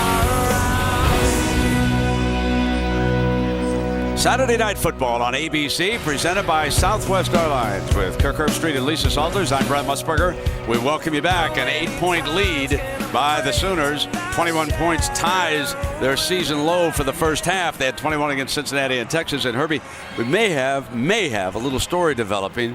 We noticed that you can see the quarterback here. Bradford's taped that left hand. Talk about that. Sam Bradford has come out in the start of the second half. It looks like his left thumb is taped, and we'll keep a close eye on that. We'll talk to Lisa to find out maybe the details. But in watching him in warm-ups, coming out here, he's taking some snaps and working with the center, John Cooper. The one thing you have to be careful of is with an injured left thumb is getting that hand injured even more so on a snap. So you have all the impact going on the right hand and not at all on that left thumb.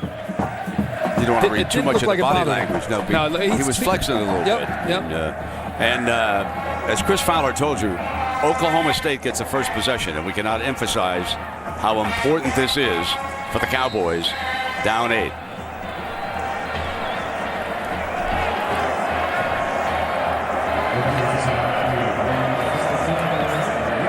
Matthew Moreland kicks it away. And it is fielded on the 10-yard line, and well short of the 20 is Victor Johnson. And now, Herbie, time for our Southwest Airlines playbook. The Sooners came in on fire offensively into this game. 3 straight 60-point performances. Give the Oklahoma State Cowboys a lot of credit. They mixed up their looks, made some plays, allowed themselves to stay in this game, but eventually Oklahoma settled down. In fact, their last 2 drives, they were able to go 79 yards, then 80 yards, both of them touchdowns to end the first half to give them that 8-point lead. 4 receivers out, and Kendall Hunter, the running back, and he kept it. Beautiful fake by Zach Robinson that time. Jackson forced to make the tackle, and many of the Sooner defensive players jumped at Hunter, as I did. Can't say it enough how important it is for Zach Robinson to be a factor, especially if the Cowboys want to pull into this second half and make this a football game and take the lead. His feet and his decisions have to become huge. Second effort, and the ball came loose. Sooners come out with it.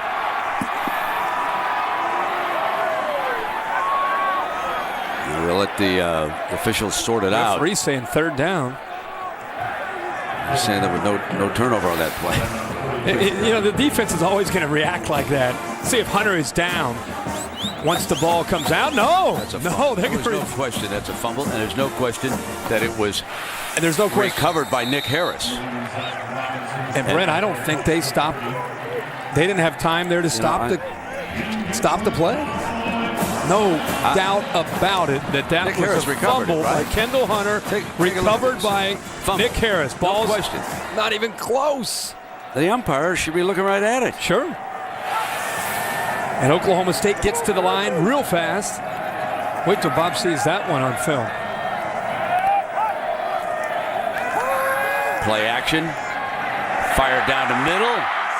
And cross midfield. And there is Davis again. They have two receivers to the bottom. Davis has had a lot of success getting this time up the seam. You saw Nick Harris drifting to the outside because of who else? Des Bryant occupying his attention. It opened up the middle there. Nice crease in the Sooner defense and a well-thrown ball by Zach Robinson. 23-yard gain. Now checking over with Mike Gundy and his staff over there, and they have changed this one up as Hunter switches to the left. Trying to bring heat. Hunter picks it up. Complete. Des Bryant to the 10-yard line. And with the opening drive of the second half, Cowboys get a break, and now they've got a first and goal after a 36-yard gain. Very similar play. This time you'll see the safeties work to the outside. It's going to open up again a nice crease here for the Oklahoma State offense. Look at the safeties occupied there, held to the middle, and a well-thrown ball. That's a ball that as a quarterback you've got to get back and throw the football with a lot of velocity, a low ball to not allow the safeties to come over to make the play. Two straight throws here by Zach Robinson. Now, let me correct myself. It's back on the 11-yard line. They can pick up a first down as Hunter takes a couple of defenders with him. Gerald McCoy in on that stop with Jeremy Beal, the left side, as you look at the defense for Oklahoma. And there's Big McCoy. And there's Beal. Oklahoma State has struggled at times inside the 10-yard line. Has really settled for a lot of short field goals this year. In this game, they've got to execute and come away with touchdowns once they get inside the 10-yard line.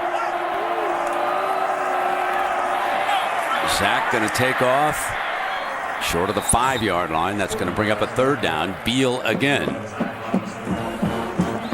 What an advantage for the Sooners to have the speed coming off the edge.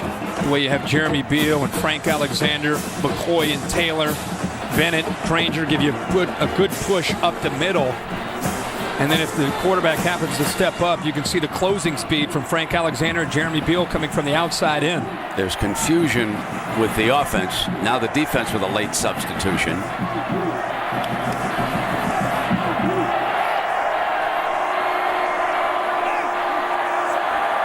We got third down now.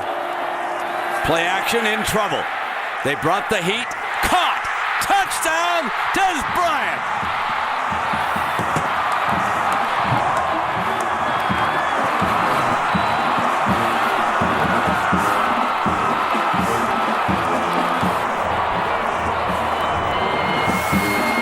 Des Bryant has wanted to make a huge play in a big game so badly. And how about Zach Robinson keeping the play alive? The hands by Des Bryant.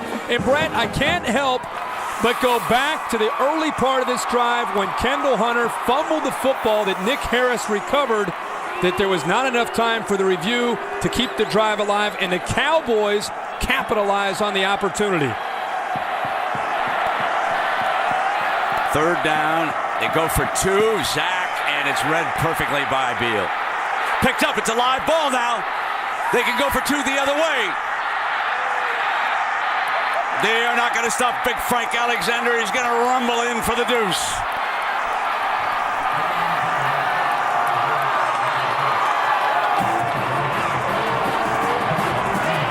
You saw that fan, what he was looking for. No flag. Play will be obviously under review. Well, they're going to review this one, but they missed the last one. This one looks like a fumble. Robinson, who's made so many plays with his feet, trying to make something happen. Beal's in on him. Ball comes out, and give credit to the Oklahoma Sooner defense for not giving up on the play and coming up with 2 points. Those defensive ends, folks, Frank Alexander and Jeremy Beal, have really stepped it up since the second quarter. There's a live ball. Oh, yeah.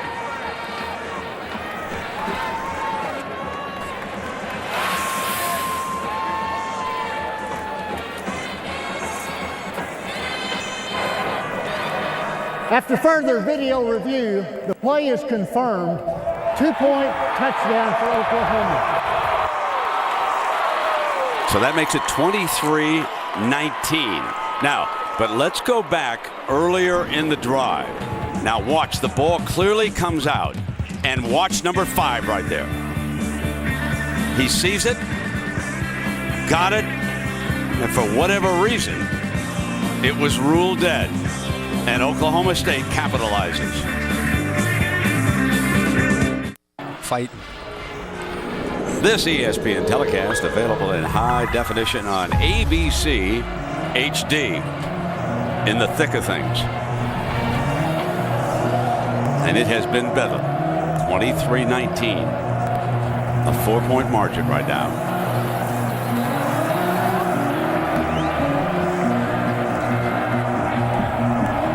The man with the golden shoes, Dan Bailey, sophomore from Mustang, Oklahoma.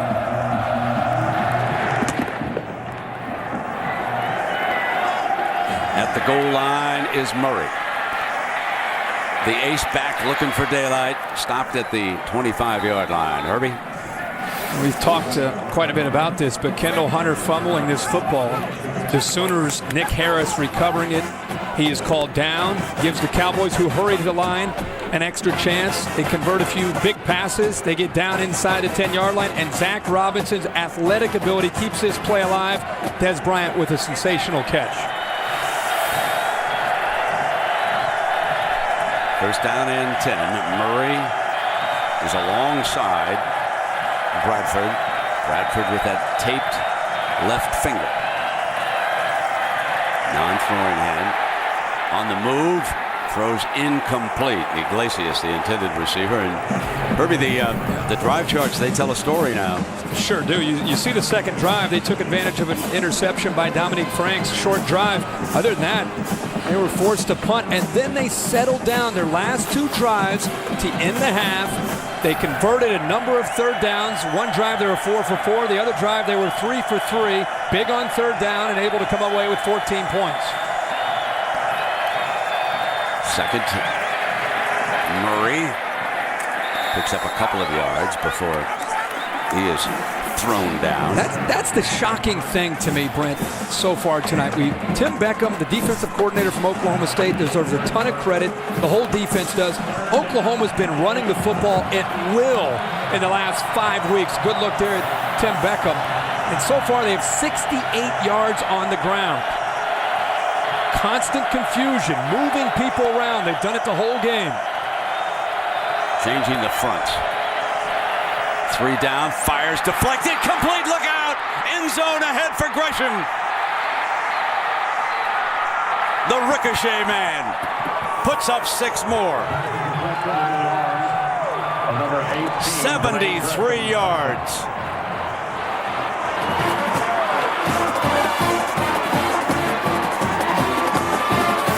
Sometimes you got to be lucky.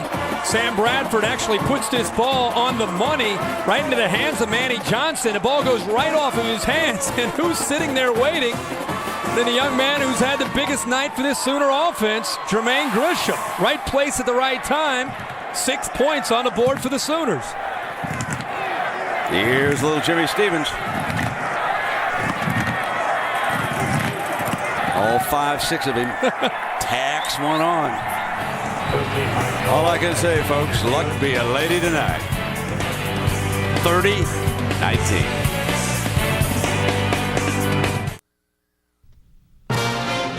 Saturday Night Football on ABC. Brought to you by Southwest Airlines. Low fares, no hidden fees. Bud Light. The difference is drinkability.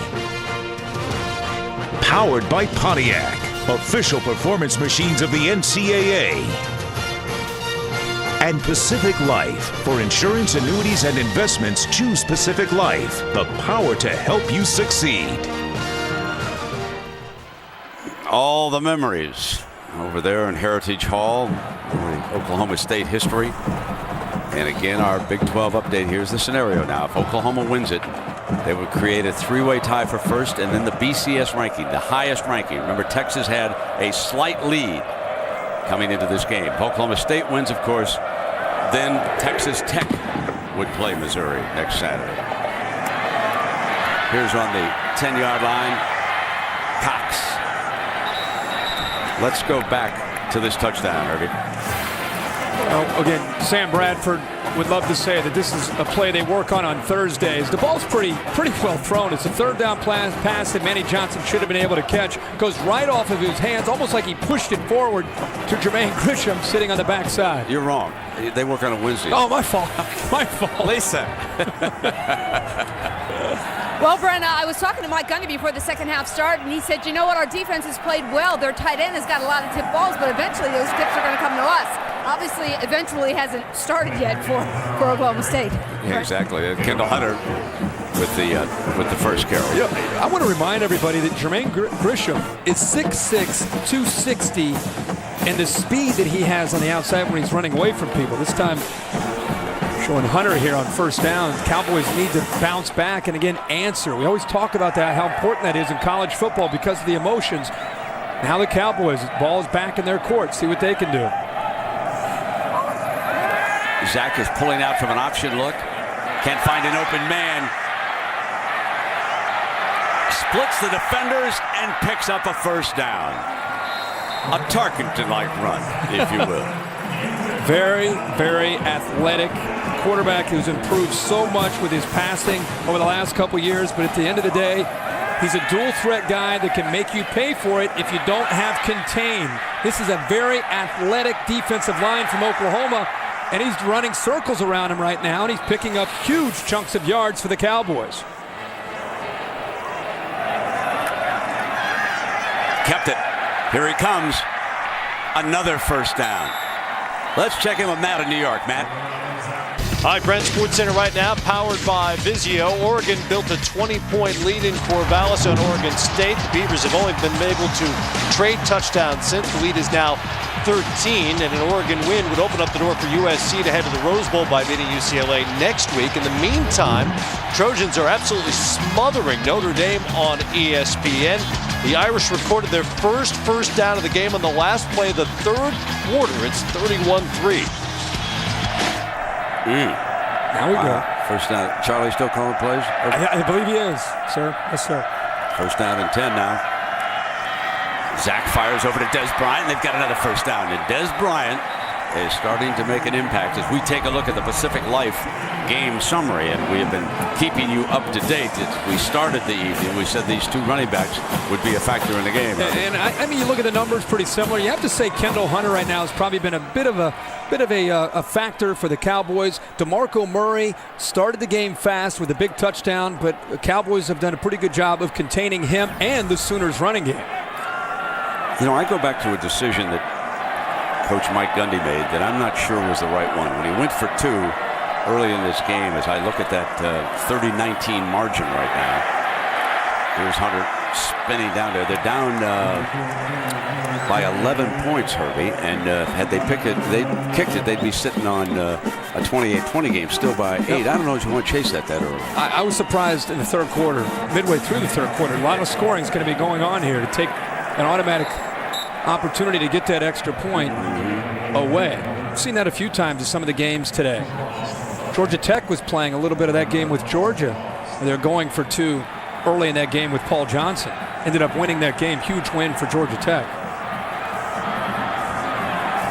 Mike coordinating the offense. Got a 3rd and 5. Remember, Zach Robinson on third down, if he's not finding open receivers, has been a nightmare for the Sooners to try to contain. He's picked up a lot of yards and a lot of first downs tonight by running.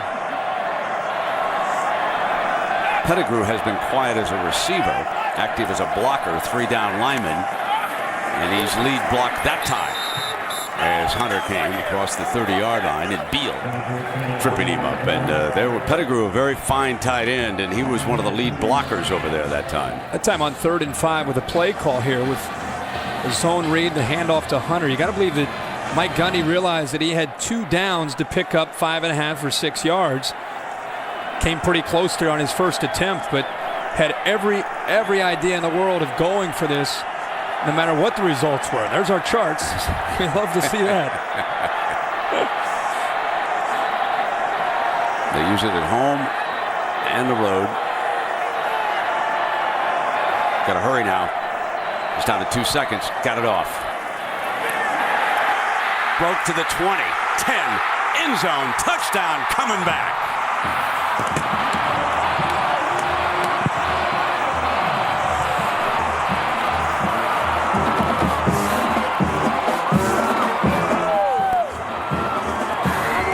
On 4th and 1, Zach Robinson goes 31 yards on the Oklahoma defense. Great blocking here by the right tackle, Brady Bond. Steve Denning also a nice seal block, and the speed and athletic ability once he gets into the open field. And how about Des Bryant giving a little effort downfield to make sure the quarterback was able to get to the end zone. Now Coach Gundy goes back, kicking extra points. So quarterback Zach Robinson and the Cowboys are hanging tough in Stillwater. The Sooners are far from being out of the wood in this one.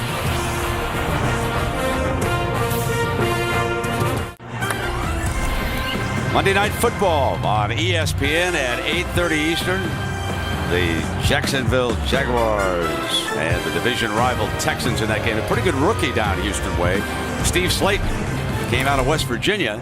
And I note that he's having a pretty good year. So some of you fantasy players who took a shot at him, they're probably pretty happy you got him around now. And you play fantasy?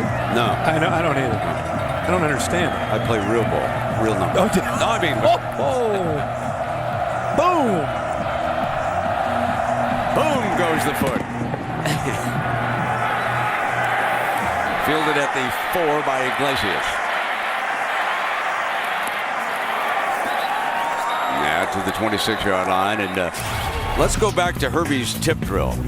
Be it Thursday or Wednesday, folks. That was against Texas. Broyles there. This was earlier with the tight end, and then finally the coup to 6 points. And the last time they had a ball. By the way, look at the speed. 6'6", 260 pounds, just walking away from the undersized safeties and corners from Oklahoma State. So not only the tip drill, but serious speed in the open field by Grisham. Sooners' last 3 possessions have been touchdowns. Oklahoma up 4. Show blitz. They run Brown away from it. Ganged up on after about a yard or so. And be careful out there. A little bit of swinging there from Oklahoma State. A lot of times defensive linemen get frustrated from being held. They're not getting any help from the officials. Start to take matters into their own hands. But it's a competitive game. You don't want to lose your cool.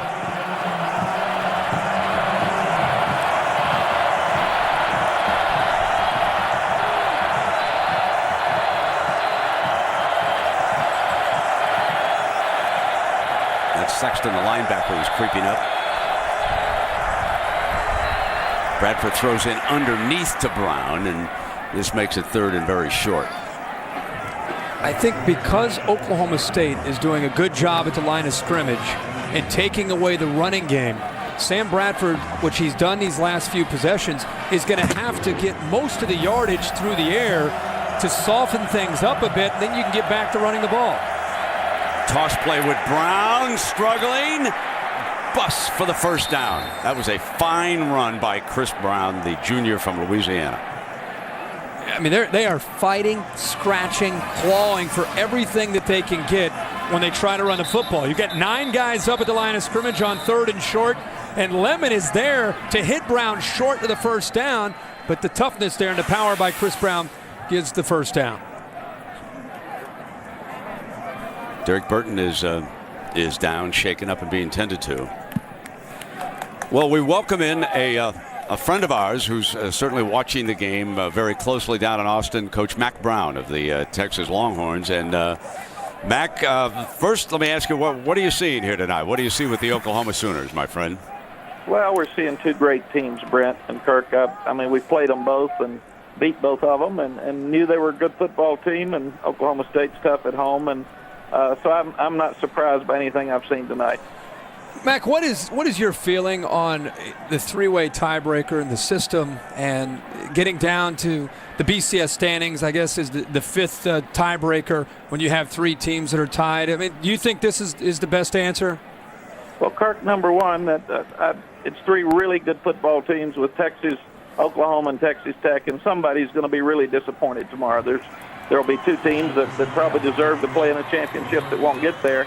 But it seems to me like after looking at the SEC rule for a tiebreaker and the ACC rule for a tiebreaker, it's pretty simple that if Oklahoma State wins, Tech is in head-to-head with us. And since Tech is not in the mix if Oklahoma wins because it's two highly rated teams, we should be in head-to-head if Oklahoma wins tonight, regardless of the score. Stick with us here, Mac, on the 1st and 10. Murray, the Oklahoma running back now. Bradford checks over to see what Kevin Wilson wants done. Sent down below. 3 down linemen they had been using. 4 down and moving Sexton in, and now they come back with the linebacker standing up. Rush 4. Bradford in trouble, runs out of it. And close to a first down. And Mac, let us say that Oklahoma does wind up with a couple more style points, and certainly they were closing in, and they're playing here tonight. Let's just surmise for a minute. Texas is still very much in the chase for the BCS championship game down in Miami, though. Aren't I correct about that? I mean, Oklahoma would have to go play Missouri and Kansas City, and then we'll see what happens with Alabama and Florida. What are your feelings about that?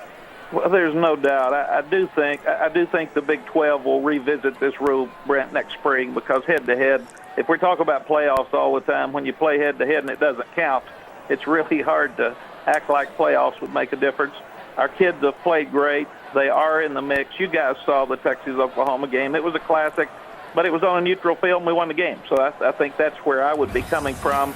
Oklahoma's a great team, and I think it'd be hard to try to explain to our kids next week why Missouri and Oklahoma are playing when we beat both of them. Mac, how frustrating is it to sit back and have this be subjective, whether it's the BCS or it's the Big 12 South with a 3-way tiebreaker?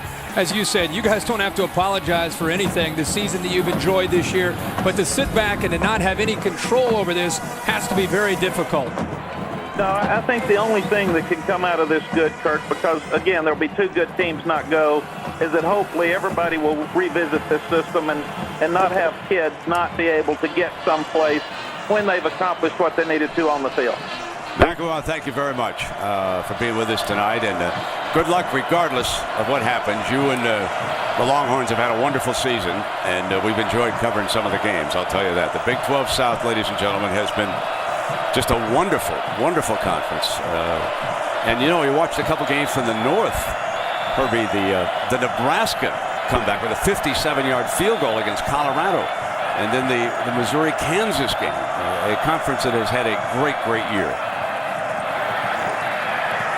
From the play action down high, snapped out by Broyles. Ryan Broyles snaps it down, and the Sooners are on the move again. Well, what patience here by Sam Bradford. Number 4, Levine, is actually in his window. He's sitting right here and taking it away. Watch how he sits patiently, waits for it to open. Takes a lot of time by the offensive line. Nice job. False start, offense, number 75. It's 5-yard penalty, 2nd down. Excuse me, 1st down. Correction, 79. We got it.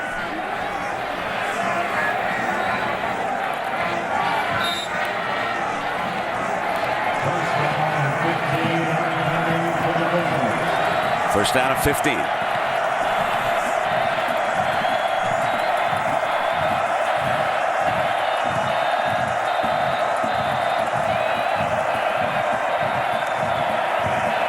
All day, Murray. First down and approaching the red zone. Lemon back to make the stop on the running back. He hits the receiver downfield. These linebackers all of a sudden lose a bit of their swagger. They start to drop, taking away the deeper throws. And Bradford, well aware of it, makes a nice throw underneath. Here comes Murray diving. What a great all-purpose athlete DeMarco Murray from Las Vegas is. Able to run like we've seen here today. He's returned the bulk of the kickoffs for them. Catches the ball well, does it all. Nothing he can't do in Stoops appreciates the effort he's getting from him tonight as Brown checks in. You saw him over on the sideline. 3 down linemen now. 2nd down and 5.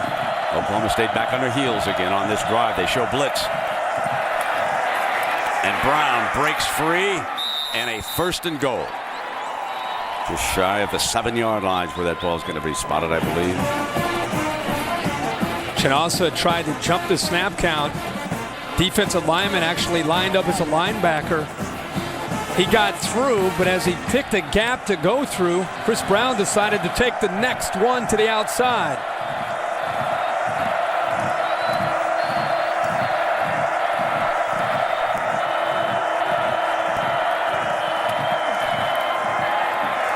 Brown juggles it, incomplete. Parrish Cox was the corner coming up on that play, and Brown lost his concentration just a little bit on this. Yep, and we've seen Oklahoma make a living on this play, and so many times they dump that out to Murray or Brown. 2nd and goal.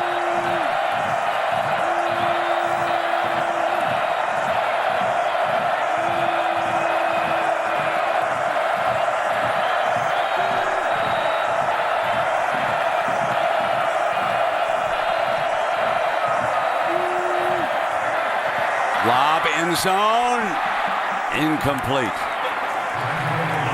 And again, it was Cox back with the coverage on Chaney in the end zone. Great coverage this time by Cox. Sam Bradford a little bit short with this ball, and he's very fortunate that Cox could not locate the ball as he went airborne. Ball is underthrown. Cox could have made the interception. Here's a 3rd down and goal, and Murray back on the field. He split out of the backfield.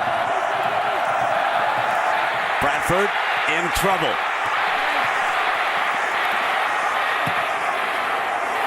Faulting for the end zone as he was being run out of bounds. Bradford goes airborne.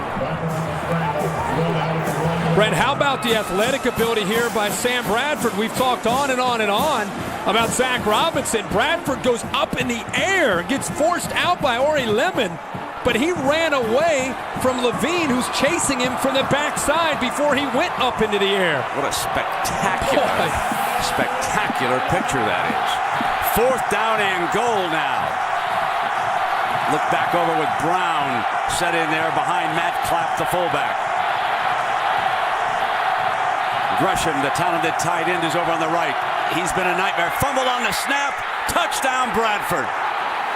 It is now becoming a little bit apparent that the injured left hand is causing a problem. That is the 2nd time now that Bradford has put the ball on the ground. But in each instance, he has saved it. Once with the recovery, and watch what he does here. Picks it up. 6 more for the Sooners. Sooners catching the breaks today as far as tip balls and with the snaps that they've had some problems with. This time Bradford not just recovering it, but picking it up and getting it into the end zone, maintaining that poise that we always talk about with him. Touchdowns on their last 4 possessions. And as Branch Rickey might say, luck, folks, is a residue of skill. And this is a team with a lot of skill.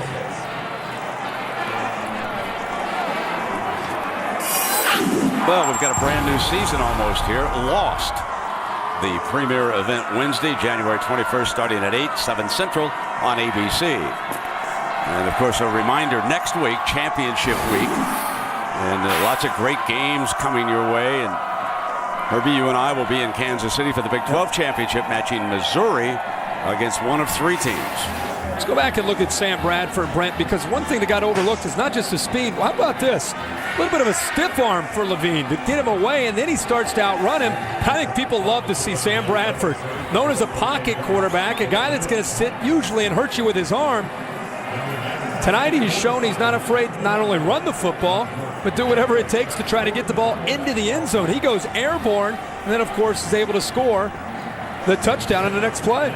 That'll be part of the resume when you and Chris and the gang go in for that Heisman Trophy show. He'll be one of the finalists. I don't think there's any question about that.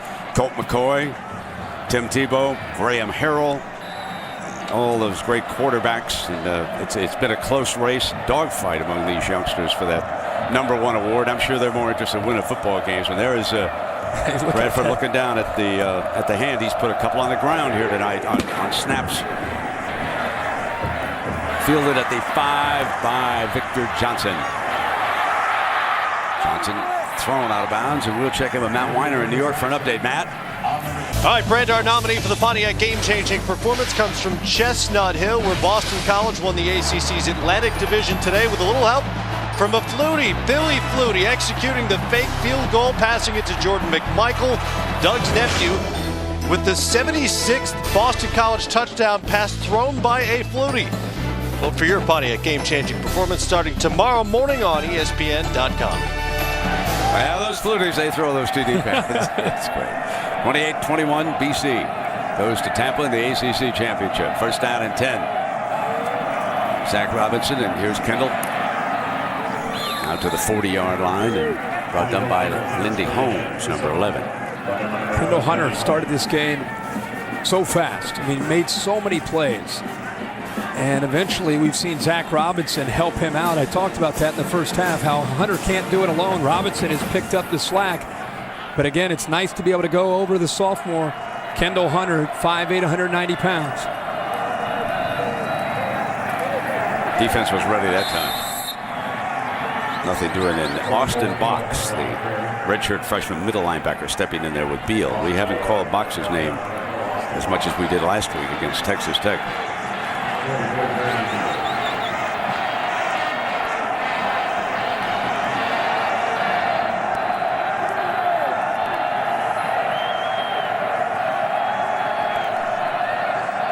Des Bryant, who's had a pretty good game up at the top.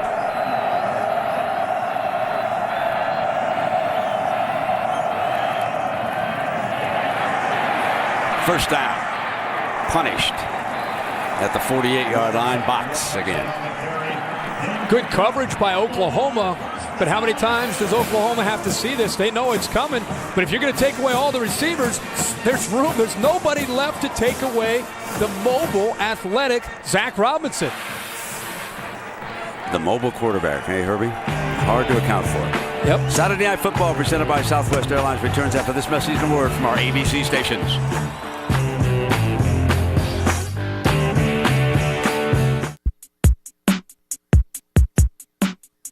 The name says it all. Bedlam. Obviously, two in-state teams that really don't like each other. Everyone thinks that OSU is the stepchild to Oklahoma, but in these last couple of years we've been trying to change the program around and try to get noticed and get some recognition. So I think this is a really a big stepping stone in going towards that direction, like we want to be recognized.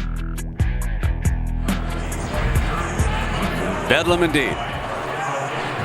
It has been a wild night here in Stillwater, and the Oklahoma fans who traveled in here are enjoying every minute of it.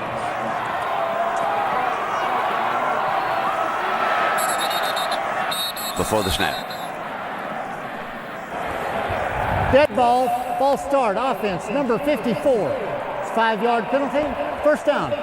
That's the left guard, Andrew Lewis.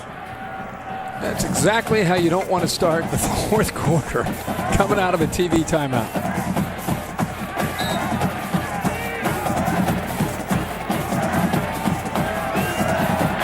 I'll tell you who enjoyed that TV timeout. The Oklahoma defensive linemen. They're getting tired of chasing number 11 around. They've been on their heels tonight. You're right, chasing Zach Robinson and Kendall Hunter. Zach's got 108 yards rushing. Great grab. Pettigrew to the 20-yard line. Quiet all night. Used mainly as a blocker. Brandon Pettigrew steps up here. Well, Grisham's had the huge night of the two all-star, all-American type tight ends. How about the throw here by Zach Robinson, putting it up high for the much taller Pettigrew at 6'6" to be able to go up, and you get a feel for the size of his hands and the strength as he secures the football. Kendall stepping outside, being pulled down by Holmes. That was a 38-yard catch, Pettigrew's first catch of the night here, and it comes early in the fourth quarter. So Kendall Hunter, if he picks up in we got an injury to Austin Box, who's down. It's like a leg injury on the right leg, and well, he's being tended to. I want to take a look at the ESPNU All-State Standings Review. A couple of points to make here, and here's the big one. Oregon State has lost tonight, so USC has won the Pac-10 championship. So USC would play Penn State in the Rose Bowl, let's say, but that would open up a spot. And folks, do not overlook Boise State. They were scouted last night. They are unbeaten. They are 12-0, and they are ahead of Ohio State in the BCS standings. So wouldn't it be something if two teams from non-BCS conferences made the big show? We'll have to wait and see how this unfolds. Right now, we're going to take a break as the young man is still being tended to down there. And that's Austin Box, and we'll be right back to Stillwater. So here is Austin Box taken off the field. As you pointed out, Herbie, this is a big loss. It's right here, off to the side there. Big loss. Remember, Ryan Reynolds went down earlier this year. Throwing end zone. Got a man. Touchdown, Des Bryant. Working against Franks in the corner. They will not go away. They will not go quietly into the Stillwater night. Des Bryant with his second touchdown tonight. They come right after the Sooners coming off of the injury to Box. Isolated there, one-on-one. Actually gets behind Dominique Franks. Ball's thrown high, but Franks didn't have any chance to make a play on the ball. He was out of position. And a nice throw again by Zach Robinson. Oklahoma State has scored touchdowns on all three possessions this half. Tostin, the running back, as they'll now go for two. Des Bryant again against double coverage, up over the top. An 8-point production by number one, who is stepping out in a big game for the first time this year.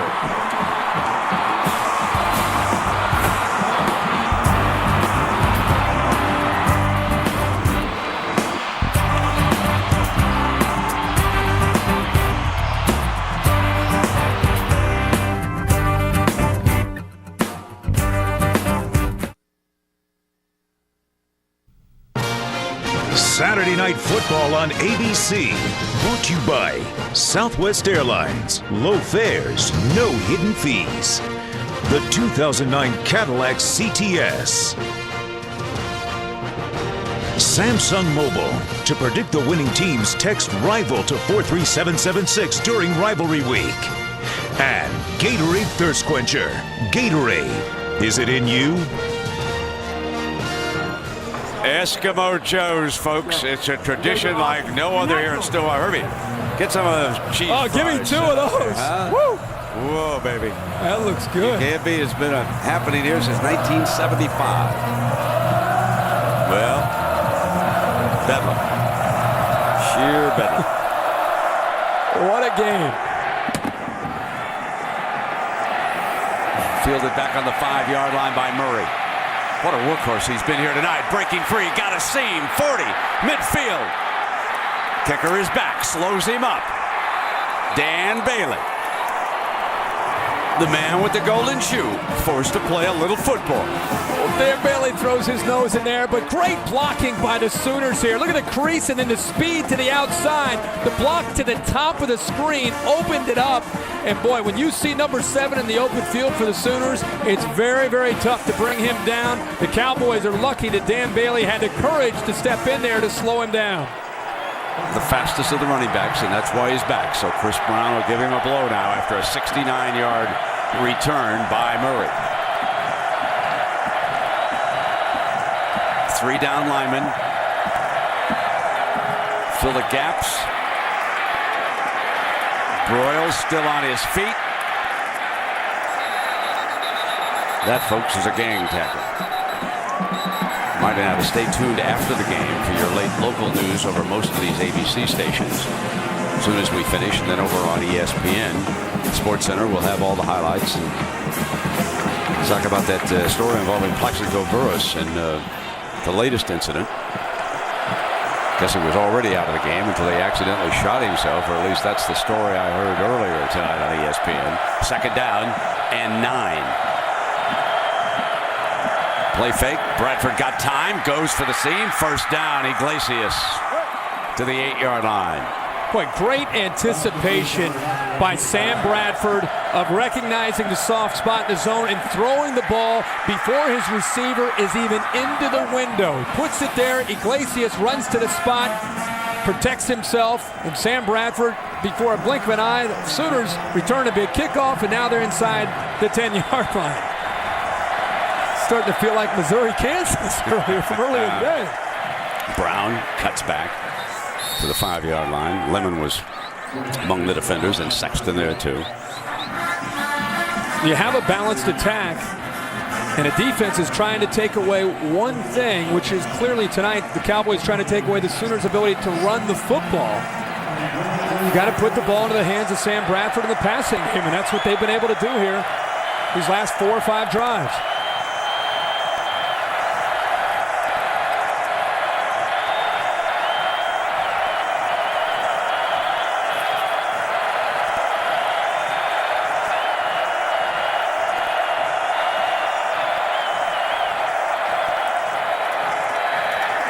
Here's Brown, short of the end zone to the 2. There'll be third down and goal coming up. Chatham, the defensive player there. Cowboys fighting like crazy up front to try to win that battle line of scrimmage. Sam Bradford usually lethal in this situation. Because of his size, Grisham, 18, is usually the man that he looks for.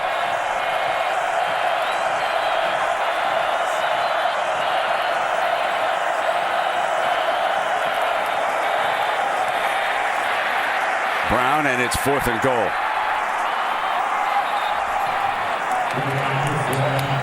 Up 3. Bob Stoops, usually known as a guy who's confident and he likes to take chances. We've always seen that from him as a head coach, and it looks like this will be no different. You saw Murray trot back onto the field. Was there a reason, or is he a decoy?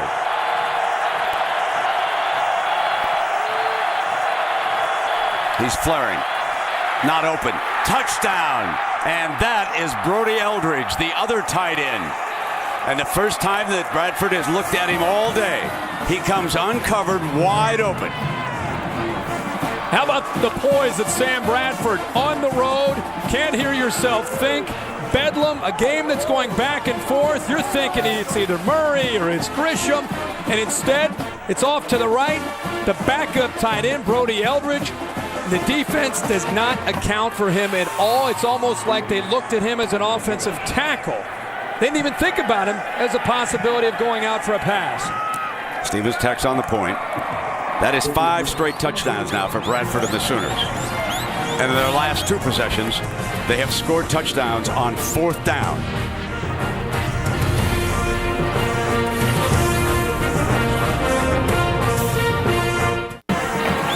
Another Saturday night in the Big 12. Look at Sam Bradford. The biggest difference from last year to this year. Look at the emotions. Look at the leadership now that you see from Sam Bradford that comes just naturally through experience. He's now providing that for this Sooner offense and for the team. Moreland kicks it away. From the 10, here's Cox. Middle opens. Cox breaks a tackle. Now in a foot race to the end zone. They will not go away.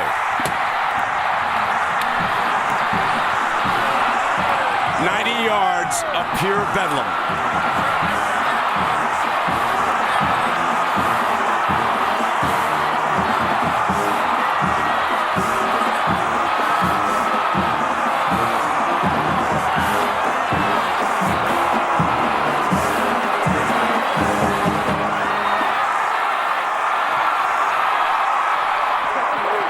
kickoff return coverage has hurt the Sooners all year. At one of the most important times of the season, Bob Stoops' coverage teams not coming up with an answer. How many of the voters have now decided that the Longhorns are starting to look better and better? Well, this game is still in doubt. And you look at what happens here, just when the Sooners want to take back the momentum, a nice crease there originally, but then the effort there. There are 2, maybe 3 Sooners there corralling Cox. They've got him tackled. It's a nice return for maybe 30 yards, but it's not going to go the distance.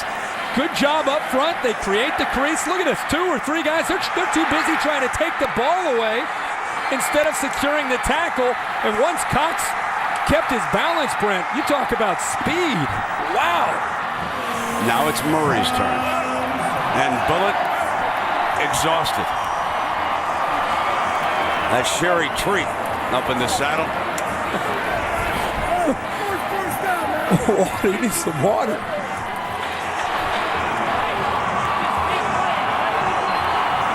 Speaking of exhausted. He's getting all the way down. What kind of effort was that? 41 points. He's not getting all the way. Get down. Still got a lot of work ahead of him tonight, I think. Still have 10.5 minutes to go.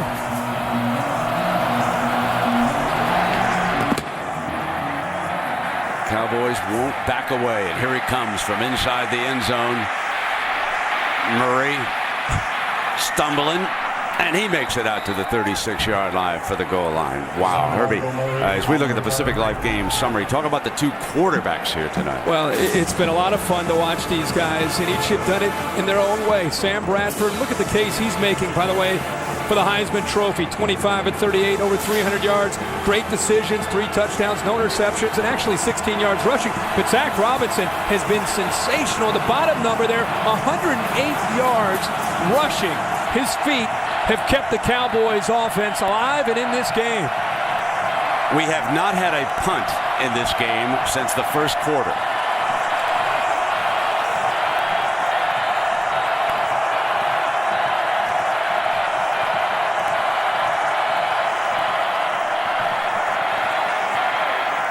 Coming in, Gresham again, the tight end. Hard for one man to bring him down. That was Sexton, the linebacker over there. Mentioned how the Sooners coverage team has hurt him. In fact, last the time we had him in Dallas in the Cotton Bowl, it hurt him against Shipley from Texas. It's the 4th kickoff that they have allowed to go all the way back for a touchdown. Something you would not expect from such an athletic group in the Oklahoma Sooners. 2nd and 8. Lubbock is alive and cheering for the Cowboys. An Oklahoma loss would send Texas Tech to the Big 12 championship game next week. Brown slashing through, short of the first down. It's one of the first times in a long time we've seen Oklahoma's offensive line have a chance to get to the 2nd level. By that I mean the center and the guards trying to get up to the linebackers to give their backs enough room to run. Sooners only 116 yards tonight running the football, so they've had to do it through the air for most of the night.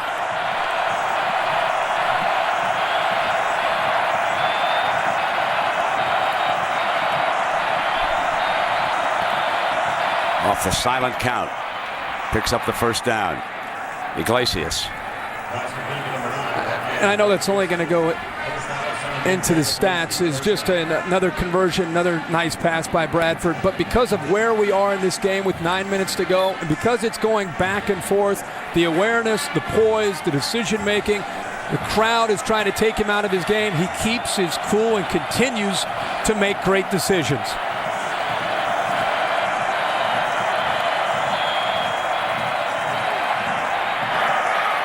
Top. And that's Gresham again. Well, they go with play action just to freeze the linebackers for a bit. And by doing that, gives him a nice window. See the timing and a rhythm? Comes off the play action. He takes about 2 hitches, distributes the ball right over the top of Lemon, the middle linebacker, into the hands of Gresham, who's having a huge night. 158 yards for Gresham here tonight. and a pair of touchdowns.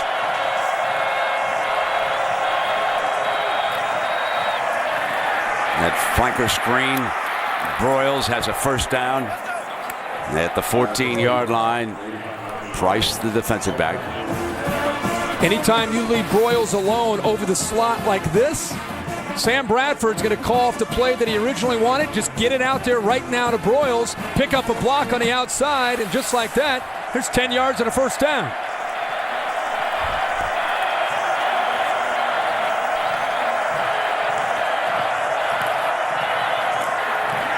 Murray is bottled up, thrown for a loss.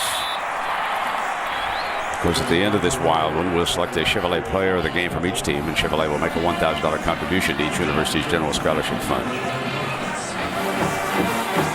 Got a few candidates tonight, Brent. It's going to be hard to pick one from each side.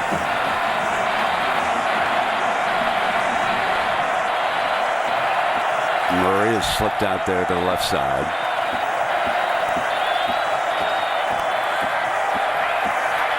End zone, wide open, touchdown. Iglesias. Pick your poison with this bunch. 17 yards. Miscommunication in the back end from the Oklahoma State defensive backs. Looked like to me Jacob Lacey, the corner, had some confusion with the coverage. He stayed up instead of dropping back and retreating. And who other than Sam Bradford to say, oh, you're going to make a mistake and give me an easy touchdown. Thank you very much.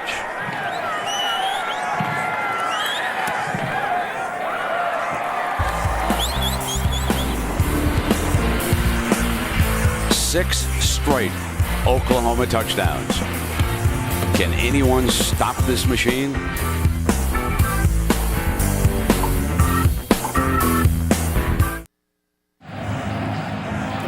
.92 points scored here tonight. A 10-point lead for the Sooners. 7:17 remaining. And now it's the Cowboys' turn.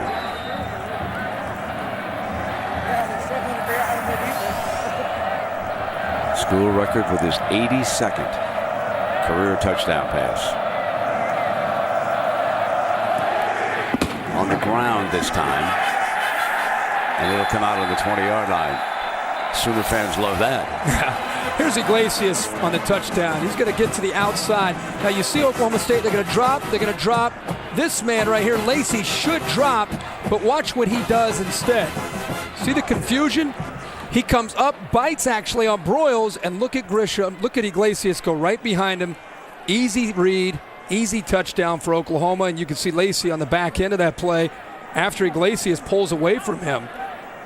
This is a pretty easy touchdown. Easiest pitch and catch that they've had all night. Lacey looking back at his defenders saying, well, a little mixed up there on the coverage. What coverage was that?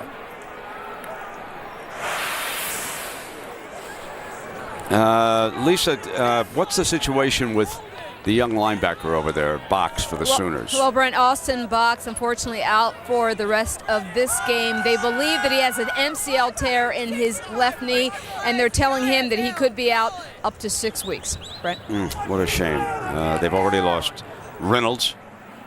He left the Texas game. Remember how the Longhorns went to work on that. And Mike Bulligan, number 10, now comes over, and he will take a crack at it. They've used Nick Harris in one game. They moved him to middle linebacker. And so they've tried a little bit of everything. And Box was coming along. Sure he was improving, and I believe that's Broadway. It was shaken up on the kickoff. Brennan, think about this. Curtis Lofton left this defense early to go to the NFL. So they've really had to move Reynolds to the inside. They've had a lot of injuries there that they've had to deal with. One bit of business for the Trojans before they take on Penn State. And of course, that is UCLA. Zach is sacked. First sack of the night. Keenan Clayton rolls in. The junior from Sulphur Springs, Texas, the converted safety. That's one way to take away the mobility of Zach Robinson, is just come in on him before he's even able to see you. And Brent, you talked a lot tonight about Keenan Clayton and his speed. He and Travis Lewis both having 4.5 speed from the outside linebacker position, that time catching Robinson off guard. 2nd and 19 for the Cowboys.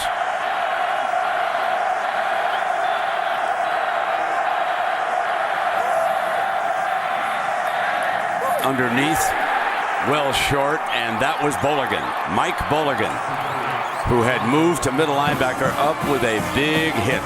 Welcome to the game, Mike Bolligan. Couple series under his belt, he settles down. Great look at him, reading the defense. He sees that Hunter's leaking out of the backfield as a check down for Zach Robinson. He's there in the open field. Big hit by Bolligan. 3rd and 16.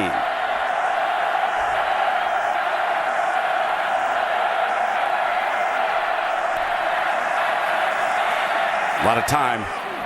Fires high, incomplete. Almost intercepted. Damian Davis was the intended target on that play. Robinson had his receiver. Actually breaks free here. Nice job up front. Time to make this throw. Davis has made some good catches tonight. Ball's high. He's got to be able to secure that catch and pick up a first down. If he holds on to that football, it's a first down on 3rd and long. Oklahoma can tighten the grip here. Broyles standing back on the Sooners' 45-yard line. They figure to have great field position.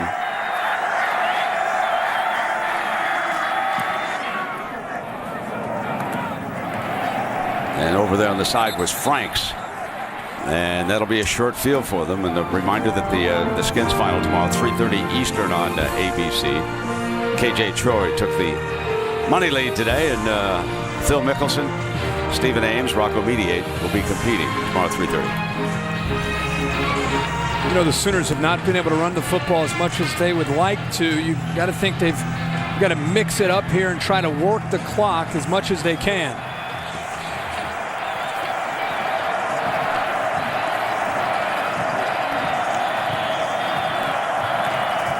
Here is Murray. And he goes out of bounds. Ooh, hit hard over there at the wall. There's not much space between the sideline and that wall. Murray went over to the bleacher seat, and you can see there's just not much room there. It is tight quarters here.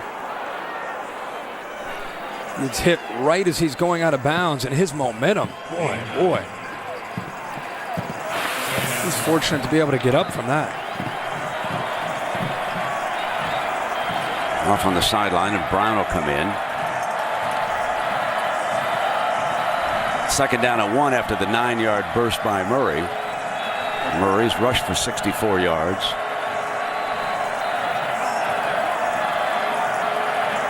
Milking the clock here.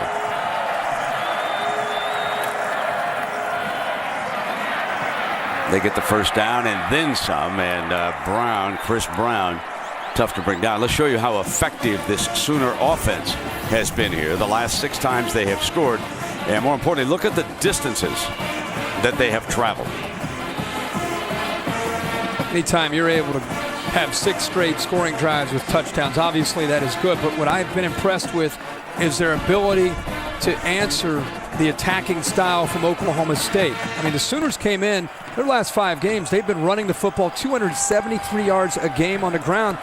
Oklahoma State's taken that away, and Bob Stoops, Kevin Wilson, the offensive coordinator, they've had to adjust, and clearly they did. Right before the half, 2 straight touchdowns, and they haven't looked back since. Brown again. What has Brown done for you lately?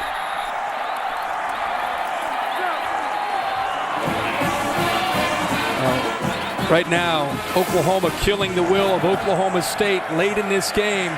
This is where you start to see the running game all of a sudden start to work. They've been leaning on them. They've had the up tempo. Now that they're up by 10, getting close to 4 minutes to go in this game. Oklahoma State running out of gas a bit up front.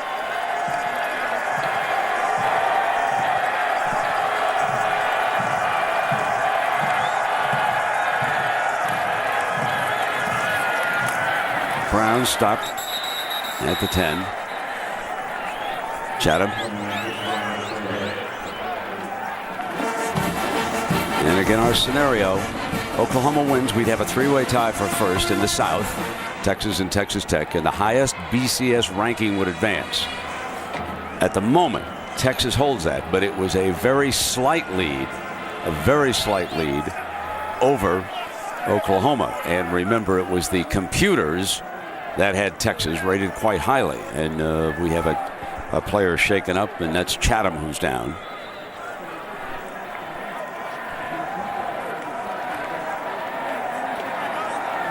.344. Chatham off on his own power, coming to the sideline.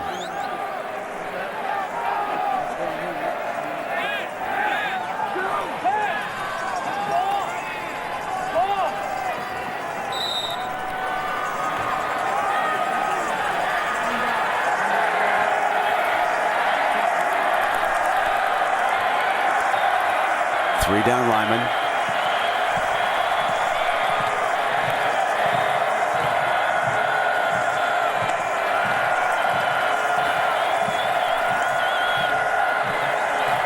Of course, Sam Bradford in no hurry here, taking as much time off of the clock as he can.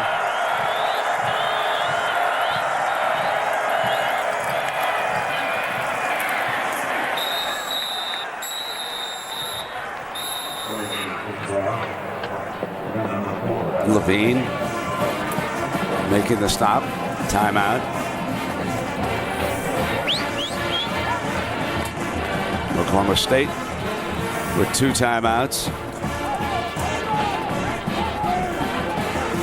So a reminder again, tomorrow night on ABC, Desperate Housewives. And that's at 9/8 Central on ABC. So there you have the big show for tomorrow night on the network. And here we've got Oklahoma ahead by 10 points. And the key question as to what's going on right now is whether or not they've got enough style points to overhaul Texas in the BCS rankings. It's simply coming down to that. If they can maintain this lead, obviously anything can happen. Everybody's going to be watching this game. They watched the Thursday night game. For me personally, what Oklahoma's done is impressive these last couple weeks, but I always go back to the head-to-head. I look at what Texas and Oklahoma did on the same field. We called it in Dallas. Texas beat them, and for me, that's enough. For other people, of course, if you're an Oklahoma fan, what about, hey, Texas Tech beat Texas, and look what we did to Texas Tech. I understand that, but to me, it comes down to Texas and Oklahoma. For me personally, I think I'm in a minority based on the way the polls came out last week. Third down. Incomplete. Throwing into traffic that time. TJ Bell was the defensive back there, and Stoops up 10. I believe he's going to be confident to go for 13 here. He's going to be comfortable. 9 yards. It was a 4th and 9 coming up. And here's young Jimmy Stevens. He doesn't get to try too many field goals. Take advantage of him. 27-yarder for him. Whitson is the holder. Whacked it pretty good. So it's a 54-41 lead. And of course, whoever comes out of the Big 12 South, they will play Missouri next Saturday night, the Dr. Pepper Big 12 Championship in Kansas City. And I'm certainly hoping that the weather might be just a little bit better than what I was watching today with Missouri and Kansas. Like a little bit of everything today in Kansas City. You know, the wild card in this scenario is if Missouri somehow knocks off whoever ends up showing up in next week's game, whether it's Oklahoma or it's Texas. If they end up pulling off an upset, the team that's left out of getting to Kansas City still could theoretically make it to the national title. Indeed.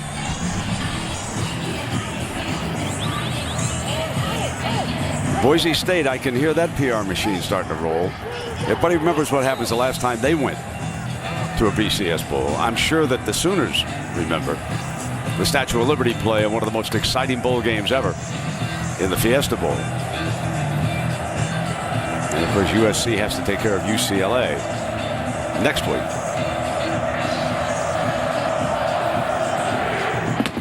Moreland short man retrieves it on the 23-yard line. And down to the 34-yard line with 2:50 and down 13. Herbie, they cannot waste any time now. No, Zach Robinson's going to have to work some magic here. They need to get down the field in a hurry, make some plays, find some seams in the Oklahoma secondary, which they've been able to do quite a bit in this game. But you got to find Damian Davis, 85, and of course Des Bryant and Brandon Pettigrew. Getting out of bounds, getting first downs, anything they can do to help slow down this clock. Bryant goes off to the right.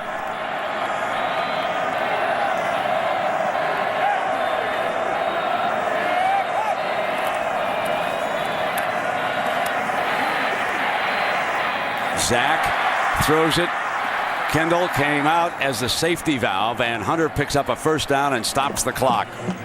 Again, in college football, the clock will not stop completely until you get under 2 minutes. Now the game clock will start with the play clock once the referee gets the ball set up. So the clock will start. So Zach Robinson needs to be aware of that because every second at this point matters. It's 12 seconds. Fumble, loose ball. Oklahoma has recovered. Adrian Taylor and Jeremy Beal.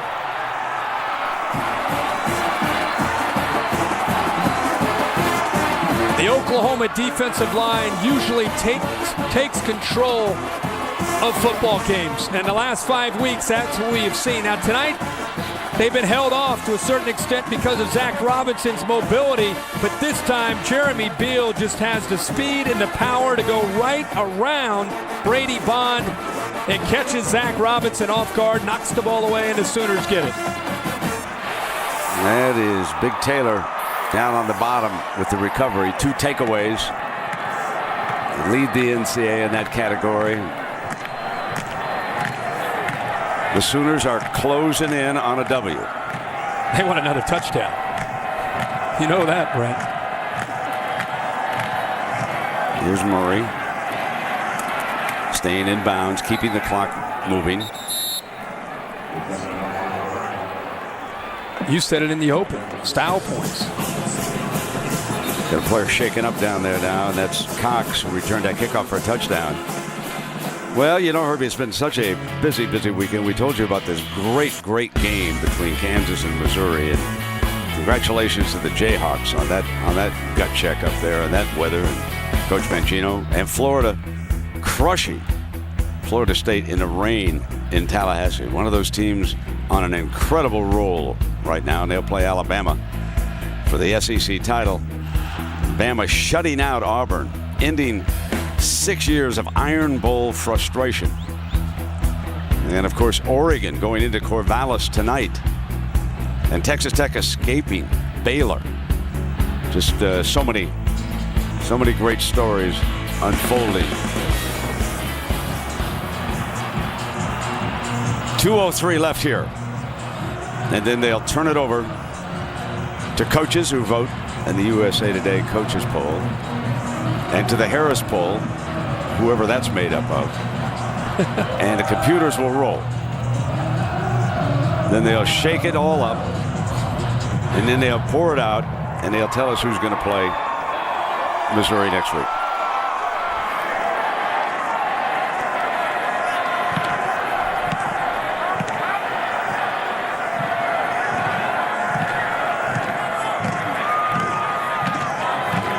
Bringing the clock down. Last minute and a half.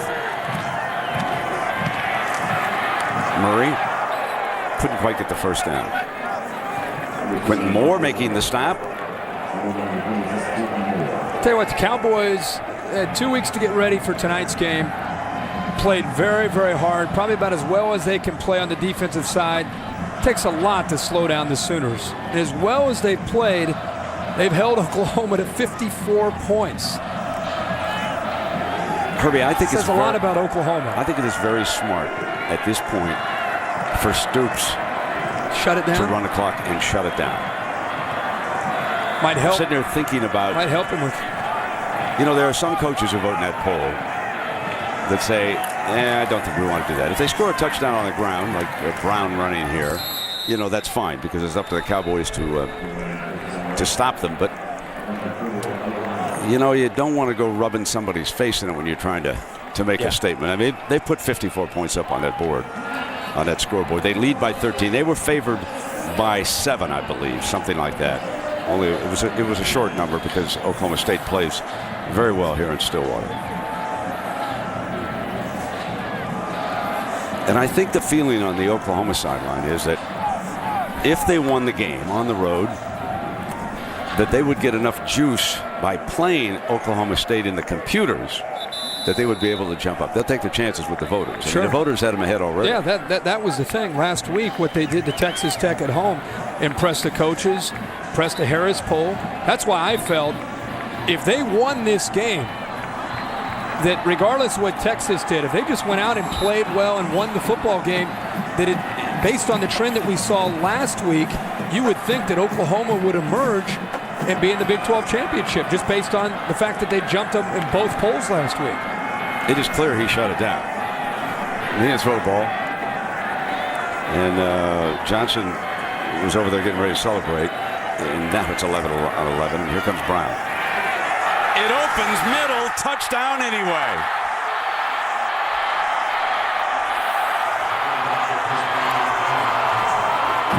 "28 yards. And that drive without using the pass as a major weapon. They just run it in. And that's 4 straight games with over 60 points for the Oklahoma football team.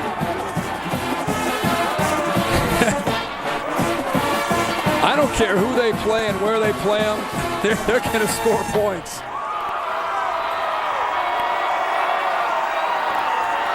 Missouri better get ready. Oh, my God. If it comes up Oklahoma, they're going to need some. They'll need points no matter who's there. They need them against Texas, too.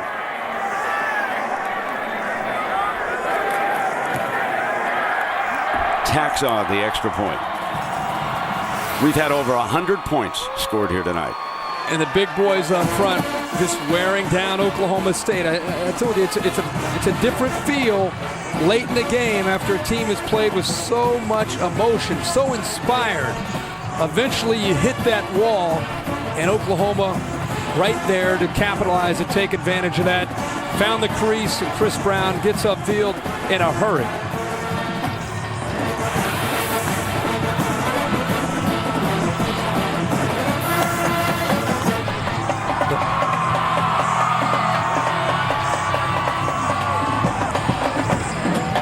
Pretty good feet.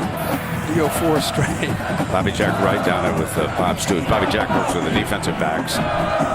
Terrific recruiter. Stoops knows.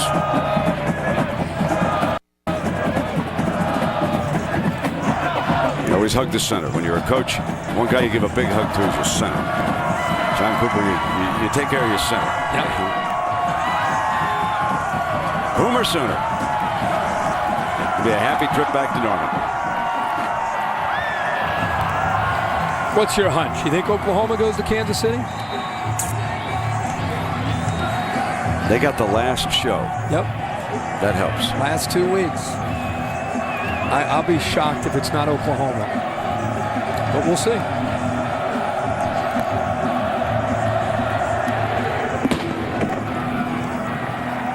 Fielded on the 15 by Bowling. And Bowling is out to the 32. So let us honor our 2 quarterbacks here tonight, Herbie, as the Chevrolet Players of the Game in recognition of their efforts. Chevrolet will make a $1,000 contribution to each university's general scholarship fund. 5 total TDs for Bradford and 1 airborne attempt at a 6th total TD. I mean, the picture that's going to remain out of this game for everybody is Sam Bradford going airborne toward the end zone. They'll be showing that, as you said, a lot of times when we go to New York City for the Heisman Trophy ceremony.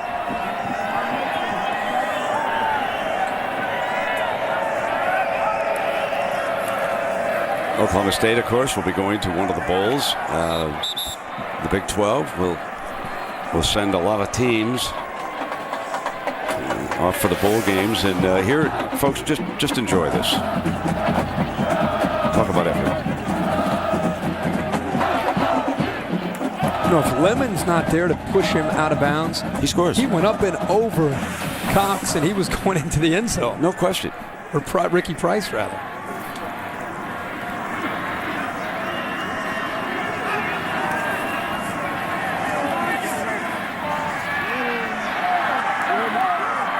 Still hustling. Coming across midfield, that was Keith Toston, one of their backup running backs. Shaken up a little bit on the play. So Coach Mike Gundy and Bob Stoops will meet, and it looks like Toston's shaken up. He'll come off to the sideline. And Kendall Hunter will finish it up here.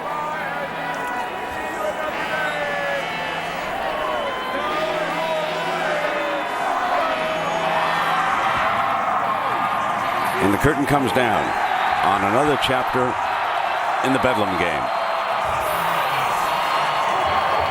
Sam Bradford. And Oklahoma now tied for first in the Big 12 South, and it is up to the BCS rankings to decide who will play Missouri. We'll find that out tomorrow.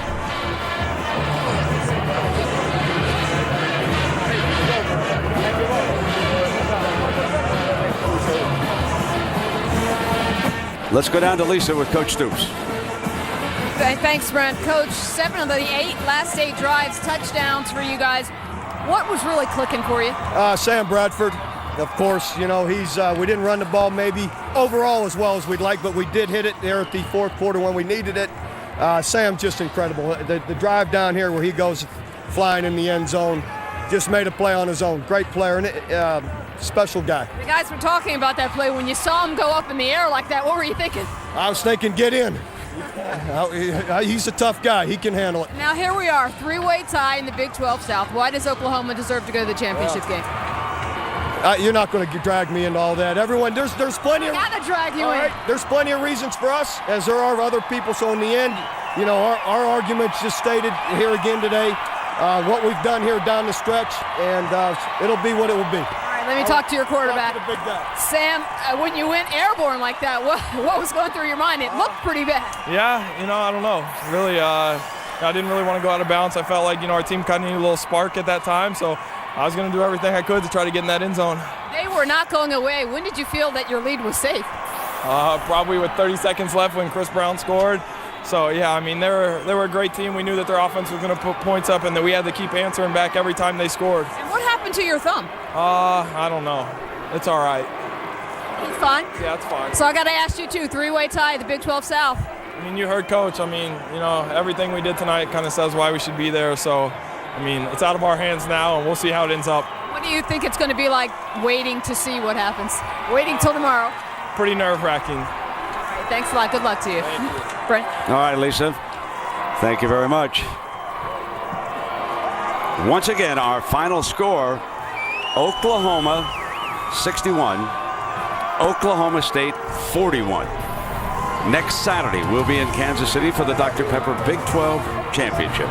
Saturday Night Football on ABC, 8 p.m. Eastern next Saturday. It'll be Missouri against whoever winds up the highest in the BCS voting. And we'll be there. So for Lisa Salters, Kirk Herbstreit, I'm Brent Musburger saying so long and thanks for watching ESPN on ABC.